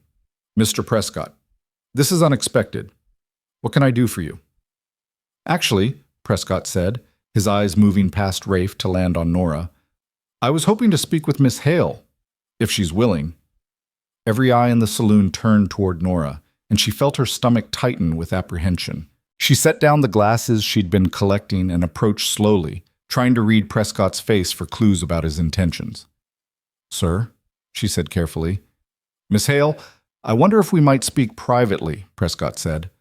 "Perhaps in Mr. Callahan's office? This is a business matter, and I'd prefer to discuss it with some discretion." Rafe's jaw tightened. "Anything you need to say to my employee, you can say in front of me." "Of course," Prescott agreed easily. "I meant no disrespect, shall we?" They moved to the small office, Prescott closing the door behind them while Rafe positioned himself protectively near Nora. Through the thin walls, she could hear the saloon holding its collective breath, men straining to catch pieces of this mysterious conversation. Prescott didn't waste time with pleasantries. "Miss Hale, I'm going to be direct with you. I need someone to manage my hotel, specifically to oversee the dining room and handle guest relations. My current manager is moving back east to care for her aging mother, and I find myself in need of a replacement. I'd like to offer you the position." Nora stared at him, certain she'd misheard. "I'm sorry, what?" "I'm offering you a job," Prescott repeated patiently. "Room and board included, naturally, plus $12 a week, double what you're making here. Respectable work, respectable hours, respectable company. No drunks, no violence, no working until midnight. You'd be managing staff, greeting guests, ensuring the dining room runs smoothly. It's a significant step up from saloon work." "Why me?" Nora asked, suspicion creeping into her voice. "You've never even spoken to me before tonight." Prescott smiled slightly. "That's not entirely true. I've been observing you for weeks now, Miss Hale. The way you handle difficult situations, the way you manage people, the way you've transformed this establishment from a simple drinking hall into something approaching a community gathering place. Those are valuable skills, skills I need." He paused, his expression growing serious. "And frankly, Miss Hale, you deserve better than this. You're an intelligent, capable woman working in an environment that will never fully respect you, no matter how much good you do. My hotel would offer you legitimacy, a chance to use your talents in a setting where you wouldn't have to fight for basic dignity every single day." The words hung in the air like smoke. Nora felt Rafe's tension radiating beside her, though he remained silent, letting her process this unexpected offer. "That's generous," she said slowly, "but I need time to think about it." "Of course," Prescott said. "Take a few days. The position won't be available for another week anyway. But Miss Hale, I hope you'll seriously consider this opportunity. You've proven yourself capable of extraordinary things. Don't waste that potential in a place that can never truly appreciate your worth." He shook hands with both of them and left as suddenly as he'd arrived, his exit causing another wave of speculative murmurs throughout the saloon. Nora stood in the office doorway, aware of dozens of eyes watching her, waiting to see how she'd respond. "Back to work, gentlemen," Rafe said sharply. "Show's over." The crowd reluctantly returned to their drinks, but Nora could feel their attention still focused on her, questions hanging in the air like storm clouds. She picked up her tray and resumed her rounds mechanically, her mind spinning with the implications of Prescott's offer. $12 a week, respectable work, a chance to escape the constant judgment and danger that came with saloon life. It was everything she should want, everything any sensible woman would jump at without hesitation. So why did the thought of leaving make her chest ache like something vital was being torn away? The evening passed in a blur. Men tried to catch her eye, clearly wanting to ask about Prescott's visit, but Nora kept her head down and focused on the work. It wasn't until near midnight, when the crowd had thinned to just a handful of regulars, that Harold Bright finally cornered her at the bar. "So," he said without preamble, "you gonna take Prescott's offer?" "I don't know," Nora said honestly. "How did you even know what he offered?" Harold's weathered face crinkled with amusement. "Girl, there ain't a secret in this town that stays secret for more than 5 minutes. Walls are thin, and men gossip worse than women when they think something interesting's happening." His expression grew serious. "Question is, what do you want to do?" "I don't know," Nora repeated, feeling helpless. The smart thing would be to take it. More money, better conditions, respect instead of mockery. But this place has gotten under your skin," Harold finished. "These men, this work, even Rafe's brooding presence. It means something to you in a way that managing a hotel dining room never could. Is that foolish? Nora asked. Choosing this over something better? Depends on how you define better, Harold said. He took a long drink of his beer, considering his words. I've lived a long time, Miss Nora. Seen a lot of people make a lot of choices, and I've learned that sometimes the smartest thing and the right thing ain't the same. Smart would be taking Prescott's money and his respectability, but right. He paused, his eyes distant. Right might be staying where you're needed, even if it's harder, even if it costs you something. But what if Prescott's right, Nora said. What if I'm wasting my potential here? What if I could do more good in a place where people actually respect me? You really think those hotel guests are going to confide in you the way these men do? Harold asked gently. You think you're going to have the same kind of impact serving fancy dinners to traveling merchants as you do here, listening to broken cowboys talk about their failures and their hopes? Respect is nice, Nora, but it ain't everything. Sometimes being where you're needed matters more than being where you're comfortable. He patted her hand and returned to his table, leaving Nora alone with thoughts that tangled like thorns. She finished her shift in silence, cleaned the last glasses, and climbed the stairs to her room with feet that felt like lead. Sleep wouldn't come. She lay in the darkness, staring at the ceiling, listening to the familiar sounds of the building settling around her. Through the wall, she could hear Rafe moving around in his room, restless as she was. After an hour of tossing and turning, she heard his door open and footsteps moving toward the stairs.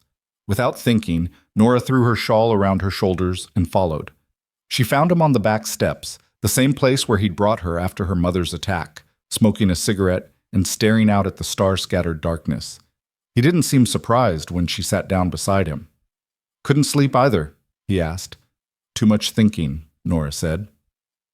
They sat in silence for a while, the cold air sharp in their lungs and the distant howl of coyotes echoing across the prairie. Finally, Rafe spoke.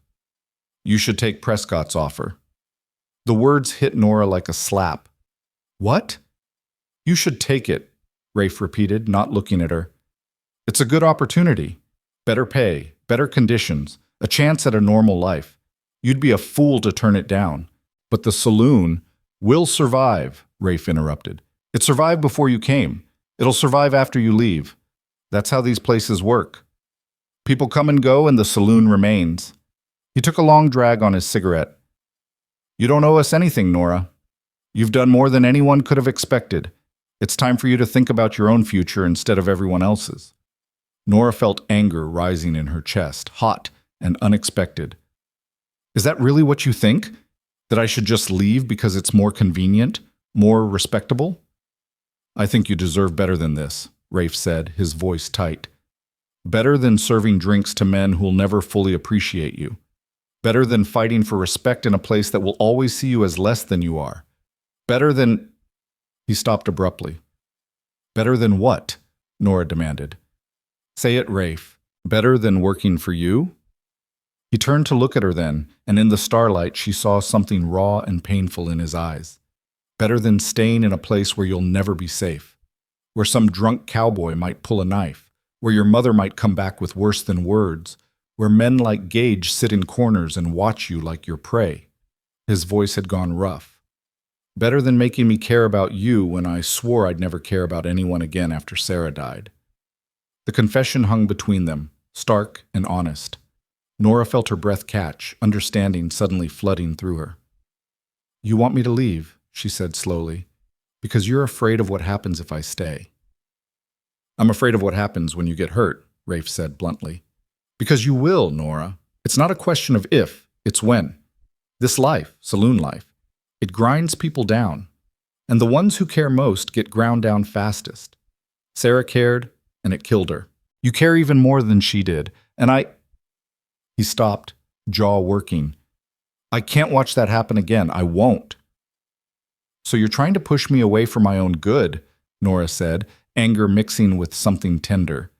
Trying to make the decision for me because you think you know what's best. Yes, Rafe said simply, because I do know.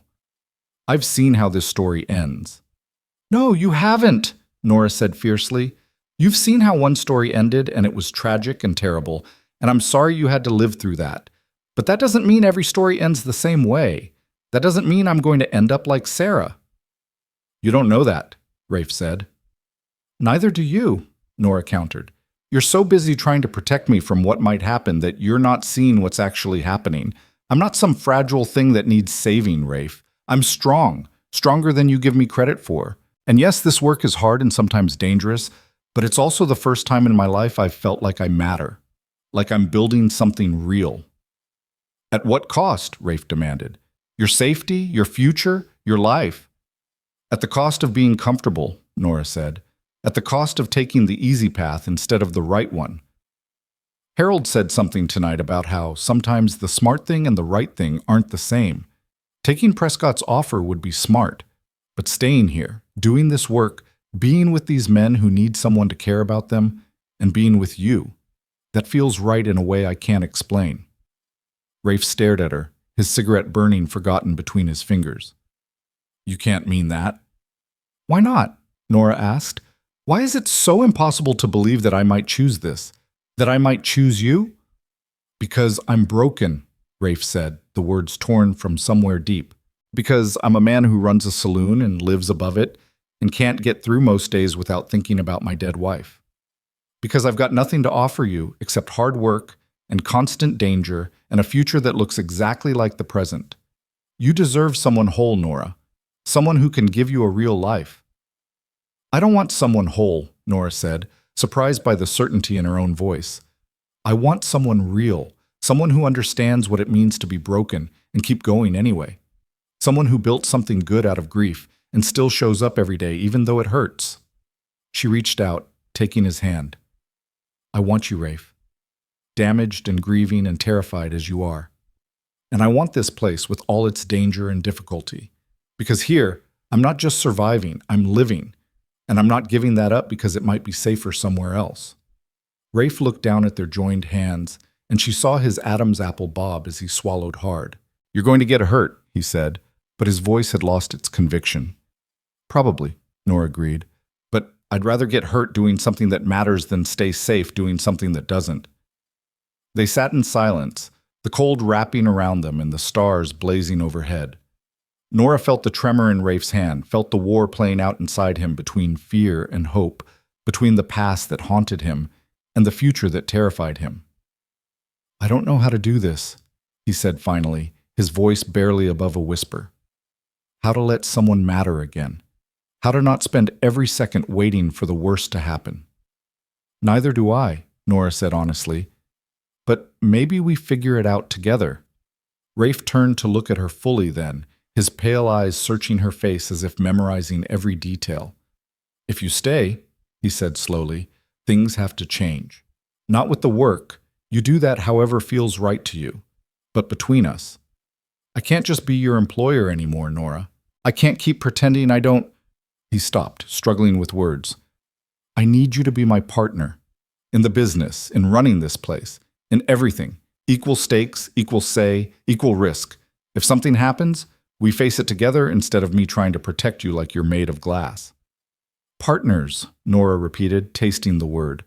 It felt right, solid, real, in a way that employee or even friend never had. "Partners," Rafe confirmed, "if you're willing to take that risk."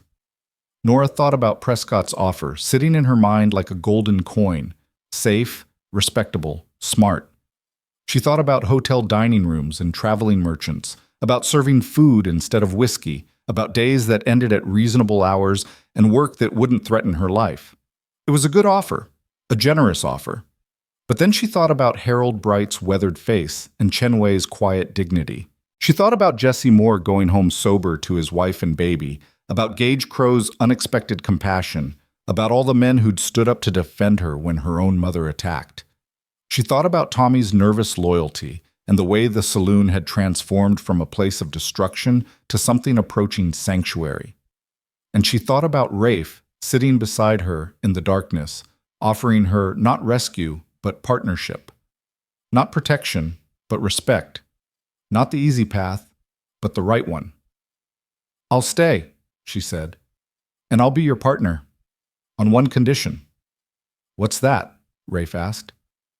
Tomorrow, you let me turn down Prescott's offer myself, Nora said. No trying to convince me to change my mind. No martyred suffering about how I'm making a mistake. You trust that I know what I want and that what I want is this. Can you do that? Rafe was quiet for a long moment. Then slowly, a smile began to form on his face. The first real smile Nora had seen from him in all the weeks she'd known him. It transformed his whole expression, making him look younger and lighter, and almost boyishly hopeful. Yeah, he said, I can do that. They sat together until the cold became unbearable, and then Rafe walked her back upstairs. At the door to her room, he paused. Nora, he said, his voice serious. Thank you for choosing this, for choosing... He stopped, seeming to lose his nerve. You, Nora finished gently. For choosing you. You're welcome. She closed the door and leaned against it, her heart racing. Through the thin wood, she heard Rafe's footsteps move toward his own room, heard his door open and close. And then silence, the kind that felt full rather than empty, pregnant with possibility rather than loss. Nora changed into her nightgown and climbed into bed, but sleep still wouldn't come. Her mind spun with everything that had just happened, with the choice she'd made and the future it opened up. She wasn't naive enough to think it would be easy. There would be challenges, dangers, setbacks. Her mother might return with fresh poison. The church ladies might intensify their campaign. Men might test the boundaries of this new arrangement, trying to see if partnership meant weakness. But for the first time since her father died, Nora felt like she was exactly where she was supposed to be, doing exactly what she was meant to do. Not because someone told her to, not because she had no other options, but because she'd chosen it deliberately, with full knowledge of what it would cost and what it might bring. She fell asleep thinking about partnership and possibility, about saloons that became homes and scarecrows that became saints. And in her dreams, her father smiled and told her he was proud, that she'd found her place in the world even though it wasn't the place anyone expected, that she'd chosen love over safety, purpose over comfort, and in doing so had become exactly the kind of woman worth being. The next morning, Nora woke to pale sunlight streaming through her window and the smell of coffee drifting up from downstairs. She dressed carefully, smoothing down to her worn dress and pinning up her hair with deliberate precision. Today she would turn down Prescott's offer, and she wanted to do it with dignity and certainty. Downstairs she found Rafe already at work, cleaning glasses and restocking bottles. He looked up when she entered, and something passed between them, understanding maybe or shared conviction. "Ready?" he asked. "Ready," Nora confirmed. They worked side by side through the morning, comfortable in their silence. When Prescott arrived just after noon, formally dressed and carrying papers that probably outlined the terms of employment, Nora met him at the door. "Mr. Prescott," she said politely, "thank you for your generous offer. I've given it careful consideration, and I'm declining. I'm staying here at Callahan's." Prescott's eyebrows rose in genuine surprise. "Miss Hale, are you certain? I'm prepared to offer even better terms if—" "I'm certain," Nora said firmly. "This is where I belong, but I appreciate you thinking of me." Prescott looked past her at Rafe, then back at Nora, and something like understanding dawned in his expression. "I see," he said quietly. "Well, Miss Hale, I hope you find what you're looking for here, though I confess I think you're making this harder on yourself than it needs to be." "Maybe," Nora said, "but hard doesn't mean wrong." Prescott nodded, replaced his hat, and left. Through the window, Nora watched him walk back toward his respectable hotel, carrying his papers and his good intentions, and felt nothing but relief. "No regrets?" Rafe asked from behind her. Nora turned to face him, seeing the hope and fear still warring in his eyes, and smiled. "None," she said. "Now, partner, we've got work to do before the evening crowd arrives, and I've been thinking about some changes we could make to improve the place." Rafe's smile was slow but genuine. "Let's hear them." They spent the afternoon talking about possibilities. Maybe serving simple food like Sarah had, maybe organizing regular community events, maybe even trying to make the saloon into something the whole town could be proud of instead of ashamed of. It was ambitious, maybe impossible, but Nora had learned that impossible things had a way of becoming real when people cared enough to make them so. By evening, when the first customers started arriving, word had already spread about Nora's decision. Harold Bright shook her hand solemnly. Jessie Moore brought Lila and the baby by just to say thank you. Even Chen Wei gave her the smallest nod of approval. And when Gage Crow walked in and took his usual corner table, he caught her eye and raised his glass in what might have been a toast. Nora picked up her tray and walked into the crowded room, into the noise and smoke and complicated beauty of this life she'd chosen. Beside her, she felt Rafe's presence, solid, real, equally committed to building something worth having. This was her place. These were her people. And this partnership, forged in grief and hope and stubborn determination, was her future. She got to work. The sign went up on a morning when frost painted the windows white and the first real snow of winter hung heavy in the clouds. Tommy climbed a ladder with hammer and nails while half the town gathered to watch, their breath-forming clouds in the cold air. The wooden board was freshly painted, the letters bold and black against pale background. Callahan and Hale's Saloon. Nora stood beside Rafe on the boardwalk, watching her name join his above the doors, and felt something shift deep in her chest. This wasn't just about business partnership or shared ownership. This was about permanence, about commitment, about two broken people deciding to build something together that might actually last. "It looks good," Rafe said quietly, his hand finding hers. "It looks right," Nora corrected, squeezing his fingers. The crowd murmured approval, though she caught sight of Mrs. Whitfield across the street, her face twisted with disapproval. The church ladies had never forgiven Nora for refusing to be shamed out of town, and now her name on that sign felt like a deliberate provocation. Let them stew, Nora thought. She'd spent too much of her life caring what judgmental women thought of her. The real test came that evening when the saloon filled with the usual crowd, and men had to adjust to this new reality. Some of them struggled with it, their faces showing confusion about how to treat a woman who was now their equal rather than their servant. But Harold Bright set the tone early, tipping his hat and saying, "Evening, Miss Nora, Mr. Rafe, fine establishment you're running here." Others followed his lead, and slowly the awkwardness transformed into something approaching respect. But not everyone was pleased with the change. It was near 10 o'clock, the crowd thick and the air heavy with smoke, when Eli pushed through the doors.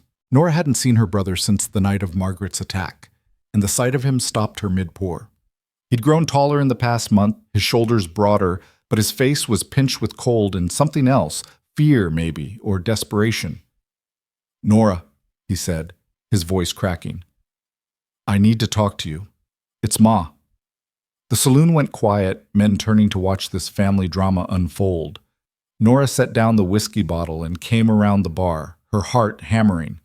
"What happened?" she asked. "She's sick," Eli said, the words tumbling out fast. "Real sick. Started a week ago with coughing, but now she can't hardly breathe and she's burning up with fever. Doc Patterson came out and said it's pneumonia. Said she needs medicine and care, or she's gonna—" His voice broke. "Nora, she's dying, and she's asking for you." Nora felt the floor shift beneath her feet. Her mother, who'd called her selfish and worthless, who'd tried to destroy her reputation in front of the whole town, who'd never once said she was proud or that she mattered, that Mother was dying and wanted to see her. "I'll get my coat," she said automatically. "Nora, wait." Rafe caught her arm, his face serious. "You don't have to go. Not after what she did to you.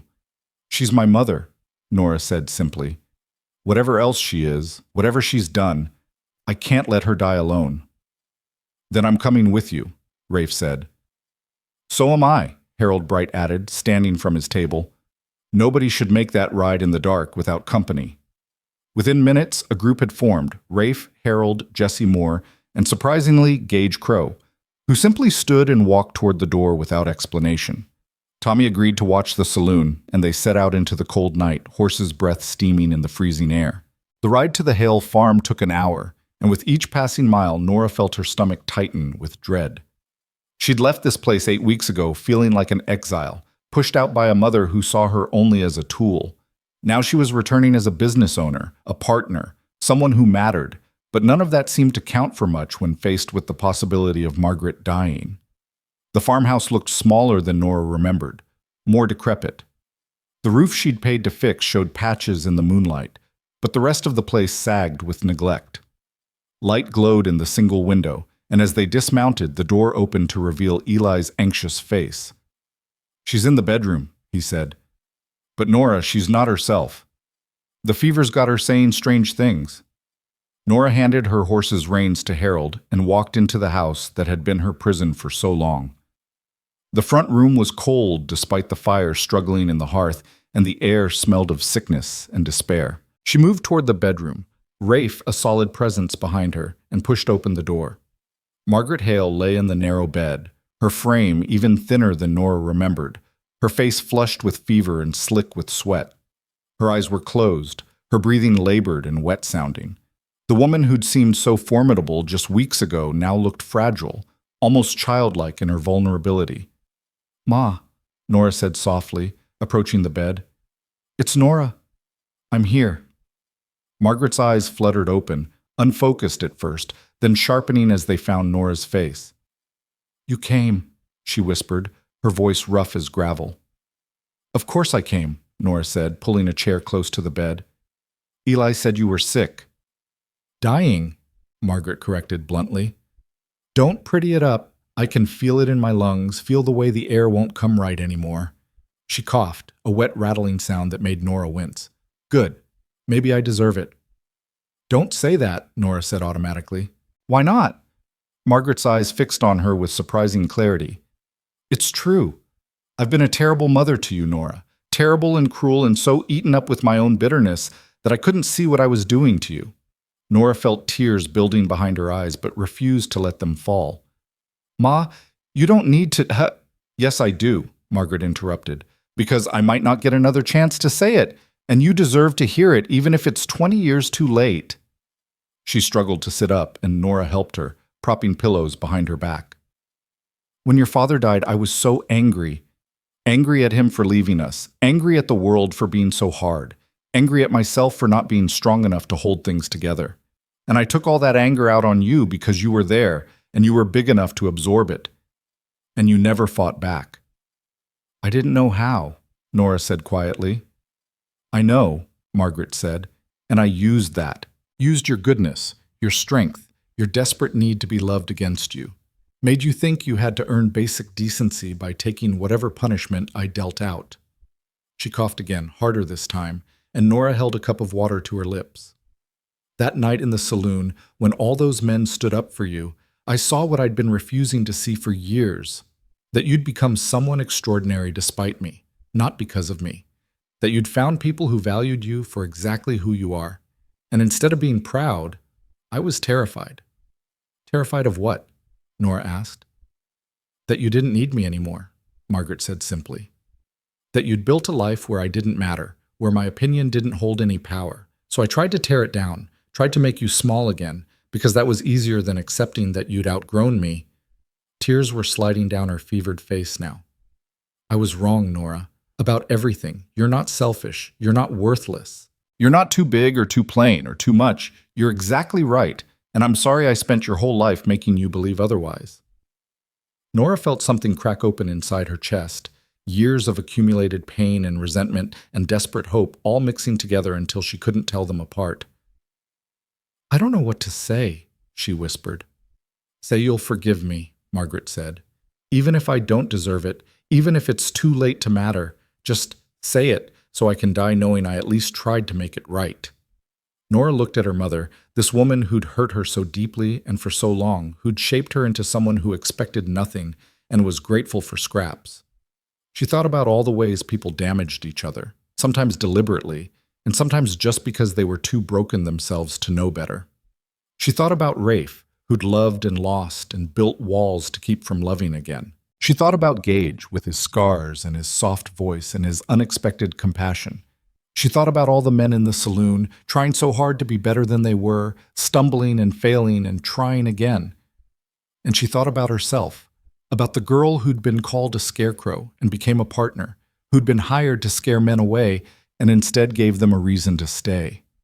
"I forgive you," Nora said, and meant it. "You did your best with what you had, Ma. It wasn't enough, and it hurt like hell, but I forgive you." Margaret's face crumpled, and she reached out with one thin hand. Nora took it, feeling the heat of fever and the tremor of weakness, and held on while her mother cried, Behind her, she heard Rafe shift, giving them space for this moment of painful reconciliation. "There's money," Margaret said when she could speak again. "In the jar under the floorboard in the kitchen. Almost $50. I've been saving every penny you sent, plus what I made selling eggs. It's for Eli, for when I'm gone. But Nora—" She gripped Nora's hand tighter. "Promise me you'll watch over him. He's a good boy, but he's young and he'll need guidance. Promise me you won't let him end up bitter like I did." "I promise," Nora said. "But Ma, you're not going to die tonight. We'll get you through this." Margaret smiled, sad and knowing. "Maybe. Maybe not. But if I do go, I'll go knowing I finally told you the truth. That's worth something." They sat together in the quiet room while outside the men waited in the cold. Nora held her mother's hand and watched her slip in and out of feverish sleep, each breath a struggle, each moment potentially the last. She thought about hatred and forgiveness, about the ways people could hurt each other and still somehow find their way back to connection. It wasn't fair that her mother's apology came only when death was breathing down her neck. It wasn't enough to erase 23 years of cruelty and neglect, but it was something. And sometimes, Nora was learning, something was all you got. Dawn came cold and gray, light seeping through the window like reluctant hope. Margaret was still breathing, still fighting, her fever perhaps slightly lower than it had been. Doc Patterson arrived with fresh medicine and gave her something for the cough, his face grave but not hopeless. "She's got a chance," he told Nora quietly. "Not a good one, but a chance. Someone needs to stay with her, keep the fever down, make sure she takes the medicine. Week or two of good care might pull her through." "I'll stay," Nora said immediately. "Nora, the saloon," Rafe started. "Can manage without me for a week," Nora interrupted. "Tommy knows the work, and you've got Harold and the others to help. My mother needs me right now, and I'm not leaving her." Rafe studied her face for a long moment, then nodded. "All right, but I'm staying too. Someone needs to make sure you eat and sleep and don't work yourself into the ground." Over the next week, they fell into a rhythm. Nora tended her mother during the day, bathing her fevered skin with cool cloths, spooning medicine and broth into her mouth, changing sweat-soaked sheets, and keeping the fire burning. Rafe handled the practical matters, cooking meals and repairing the worst of the farm's deterioration and keeping Eli occupied with chores. Harold rode back and forth between the farm and the saloon, bringing news and supplies, reporting that Tommy was managing fine and the men were behaving themselves. "They miss you, though," Harold said on his third visit, his weathered face serious. "Place feels different without you there, less warm somehow." "I'll be back soon," Nora promised. The turning point came on the 5th day, when Margaret's fever finally broke and she woke clear-eyed and weak, but undeniably better. She looked around the room, taking in Nora asleep in the chair beside the bed, and Rafe in the doorway keeping watch, and tears slid down her face. "You stayed," she whispered. "Of course I stayed," Nora said, jerking awake. "Did you think I'd leave?" "I thought maybe you'd let me die," Margaret said honestly. "After everything I did to you, would have been easier for you if I had." "Nothing about you dying would be easy," Nora said. "You're my mother. I love you, even when I don't like you very much." Margaret laughed weakly. "That's fair. I haven't been very likable." She struggled to sit up, and Nora helped her, propping pillows. "But I want to try, Nora, if you'll let me. I want to be the kind of mother you deserved all along, even if I have to learn how this late in life." "I'd like that," Nora said softly. Over the following days, as Margaret grew stronger, something fragile and new began to build between them. Not the easy affection of mothers and daughters who'd always loved each other, but something more complicated. The careful reconstruction of a relationship that had been broken almost beyond repair. They talked about small things at first, safe topics that couldn't hurt. But slowly, as trust built, they began to speak more honestly. Margaret told Nora about her own mother, a harsh woman who'd taught her that love was something you earned through suffering and sacrifice. She talked about marrying Nora's father and how his gentle kindness had confused her, made her think she'd married wrong because surely life wasn't supposed to be that easy. She confessed to feeling relieved when he died because at least then she understood the world again. Hard and unforgiving and exactly what she'd been raised to expect. "But you weren't like me," Margaret said. "You had his kindness in you, his belief that people could be better. and I hated it because it reminded me of everything I'd lost. So I tried to beat it out of you, tried to make you hard like me. But all I did was teach you to hide your softness, not lose it. I'm not sure I hid it very well, Nora said wryly. I ended up mothering half the drunks in Tanner's Crossing. Because that's who you are, Margaret said. Someone who cares even when it costs you. That's a gift, Nora. Don't ever let anyone, including me, make you think it's a weakness. By the end of the second week, Margaret was well enough to sit up for meals and take short walks around the house. Doc Patterson declared her out of danger, though he warned she'd be weak for months and needed to avoid hard labor. That was when Eli brought up the question they'd all been avoiding. What happens now? He asked over dinner one evening. With the farm, I mean. We can't work it properly, not with Ma still recovering and me in school most days. We sell it, Margaret said firmly. Everyone turned to stare at her. Don't look so shocked. This place has been dying for years. Your father poured his life into it, and it killed him. I poured my bitterness into it, and it nearly killed me. Time to let it go. But where will you live? Nora asked. I was hoping, Margaret said carefully, that Eli and I might move to town. Nothing fancy, just a small house we can rent with money from selling the farm. Somewhere I can take in sewing or laundry, earn enough to keep us fed without working myself to death. And somewhere close enough that Eli can visit his sister without it being a whole day's journey. The offer hung in the air, fragile as spun glass. Nora looked at her mother, seeing the hope and fear warring in her expression, understanding what it cost Margaret to ask for closeness after years of pushing her away. I'd like that, Nora said. I'd like it very much. Margaret's face crumpled with relief.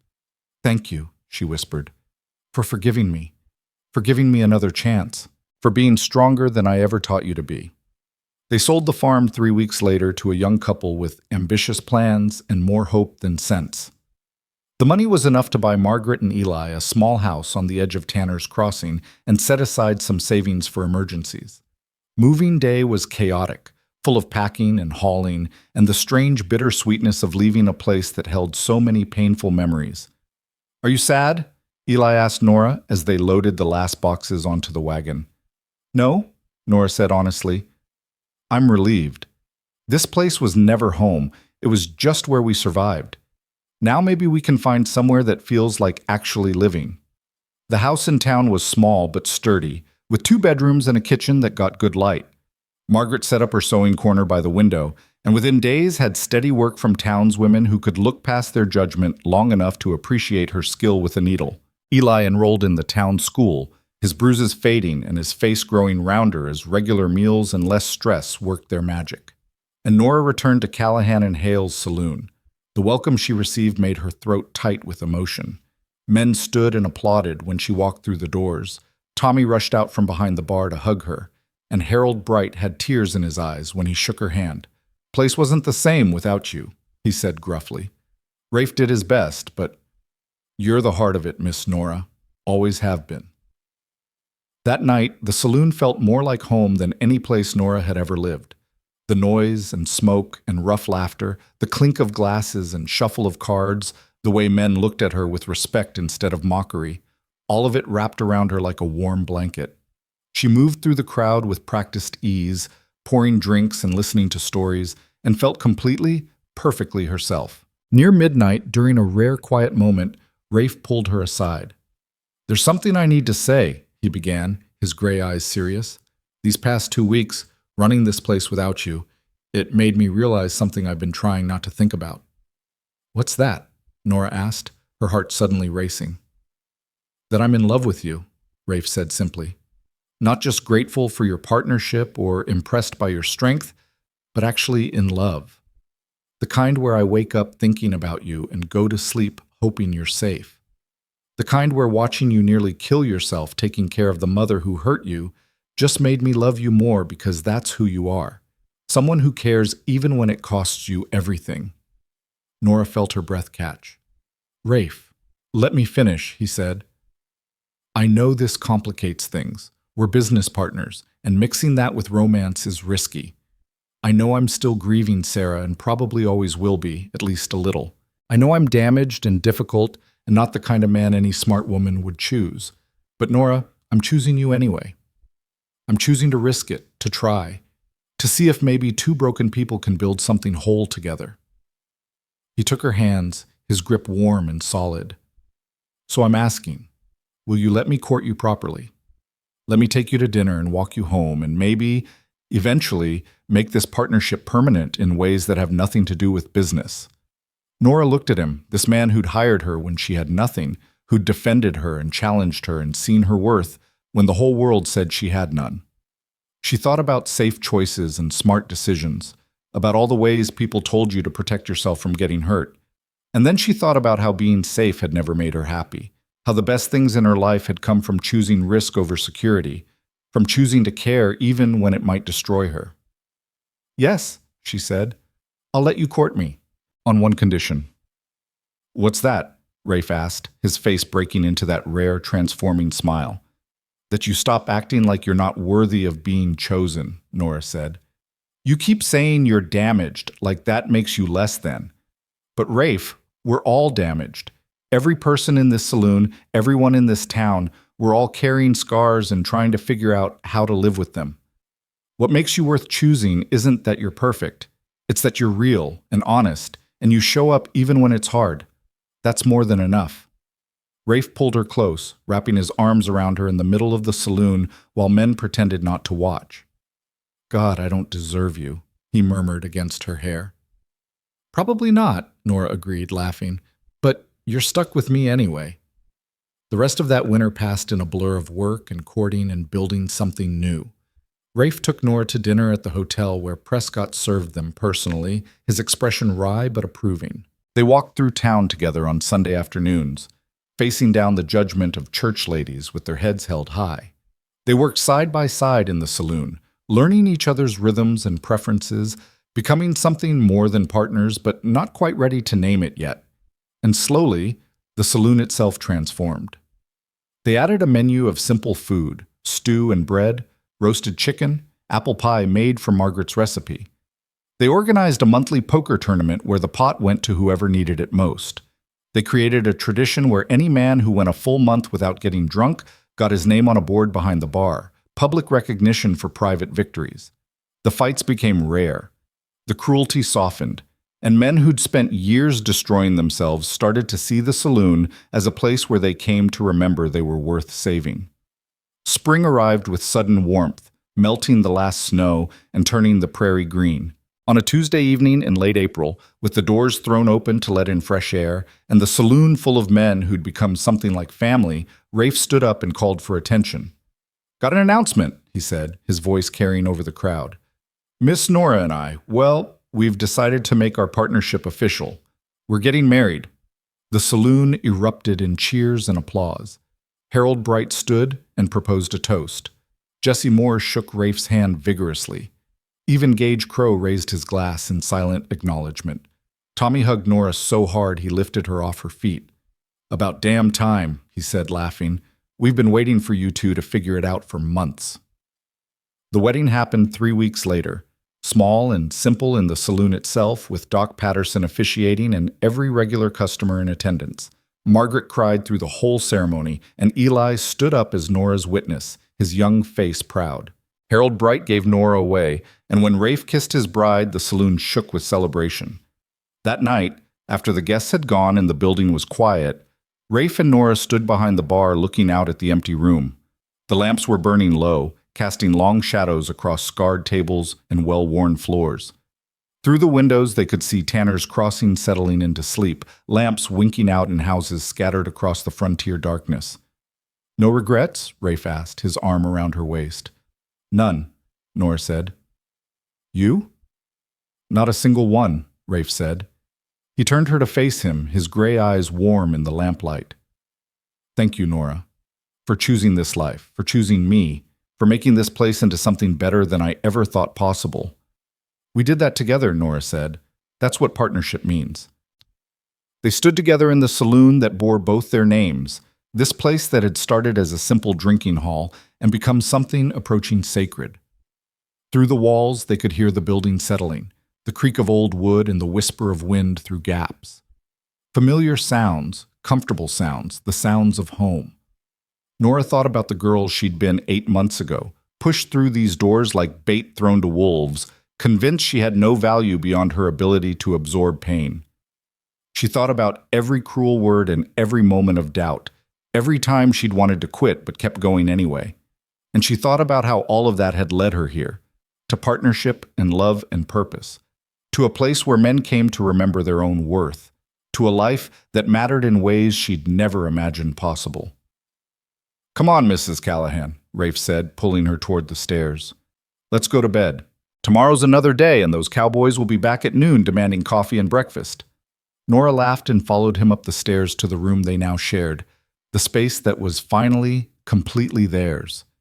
Behind them, the saloon waited in darkness, ready for another day of broken men seeking redemption and finding instead a scarecrow who'd become a saint and a place that felt like home.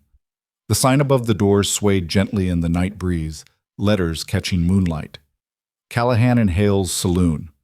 Not the ending anyone would have predicted for a fat farm girl who'd been hired to scare cowboys away.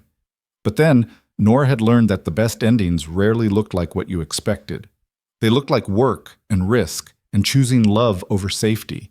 They looked like partnership between broken people who decided to build something whole. They looked like saloons that became sanctuaries and communities that learned to care for their own. They looked, Nora thought, as she fell asleep in her husband's arms, exactly like this.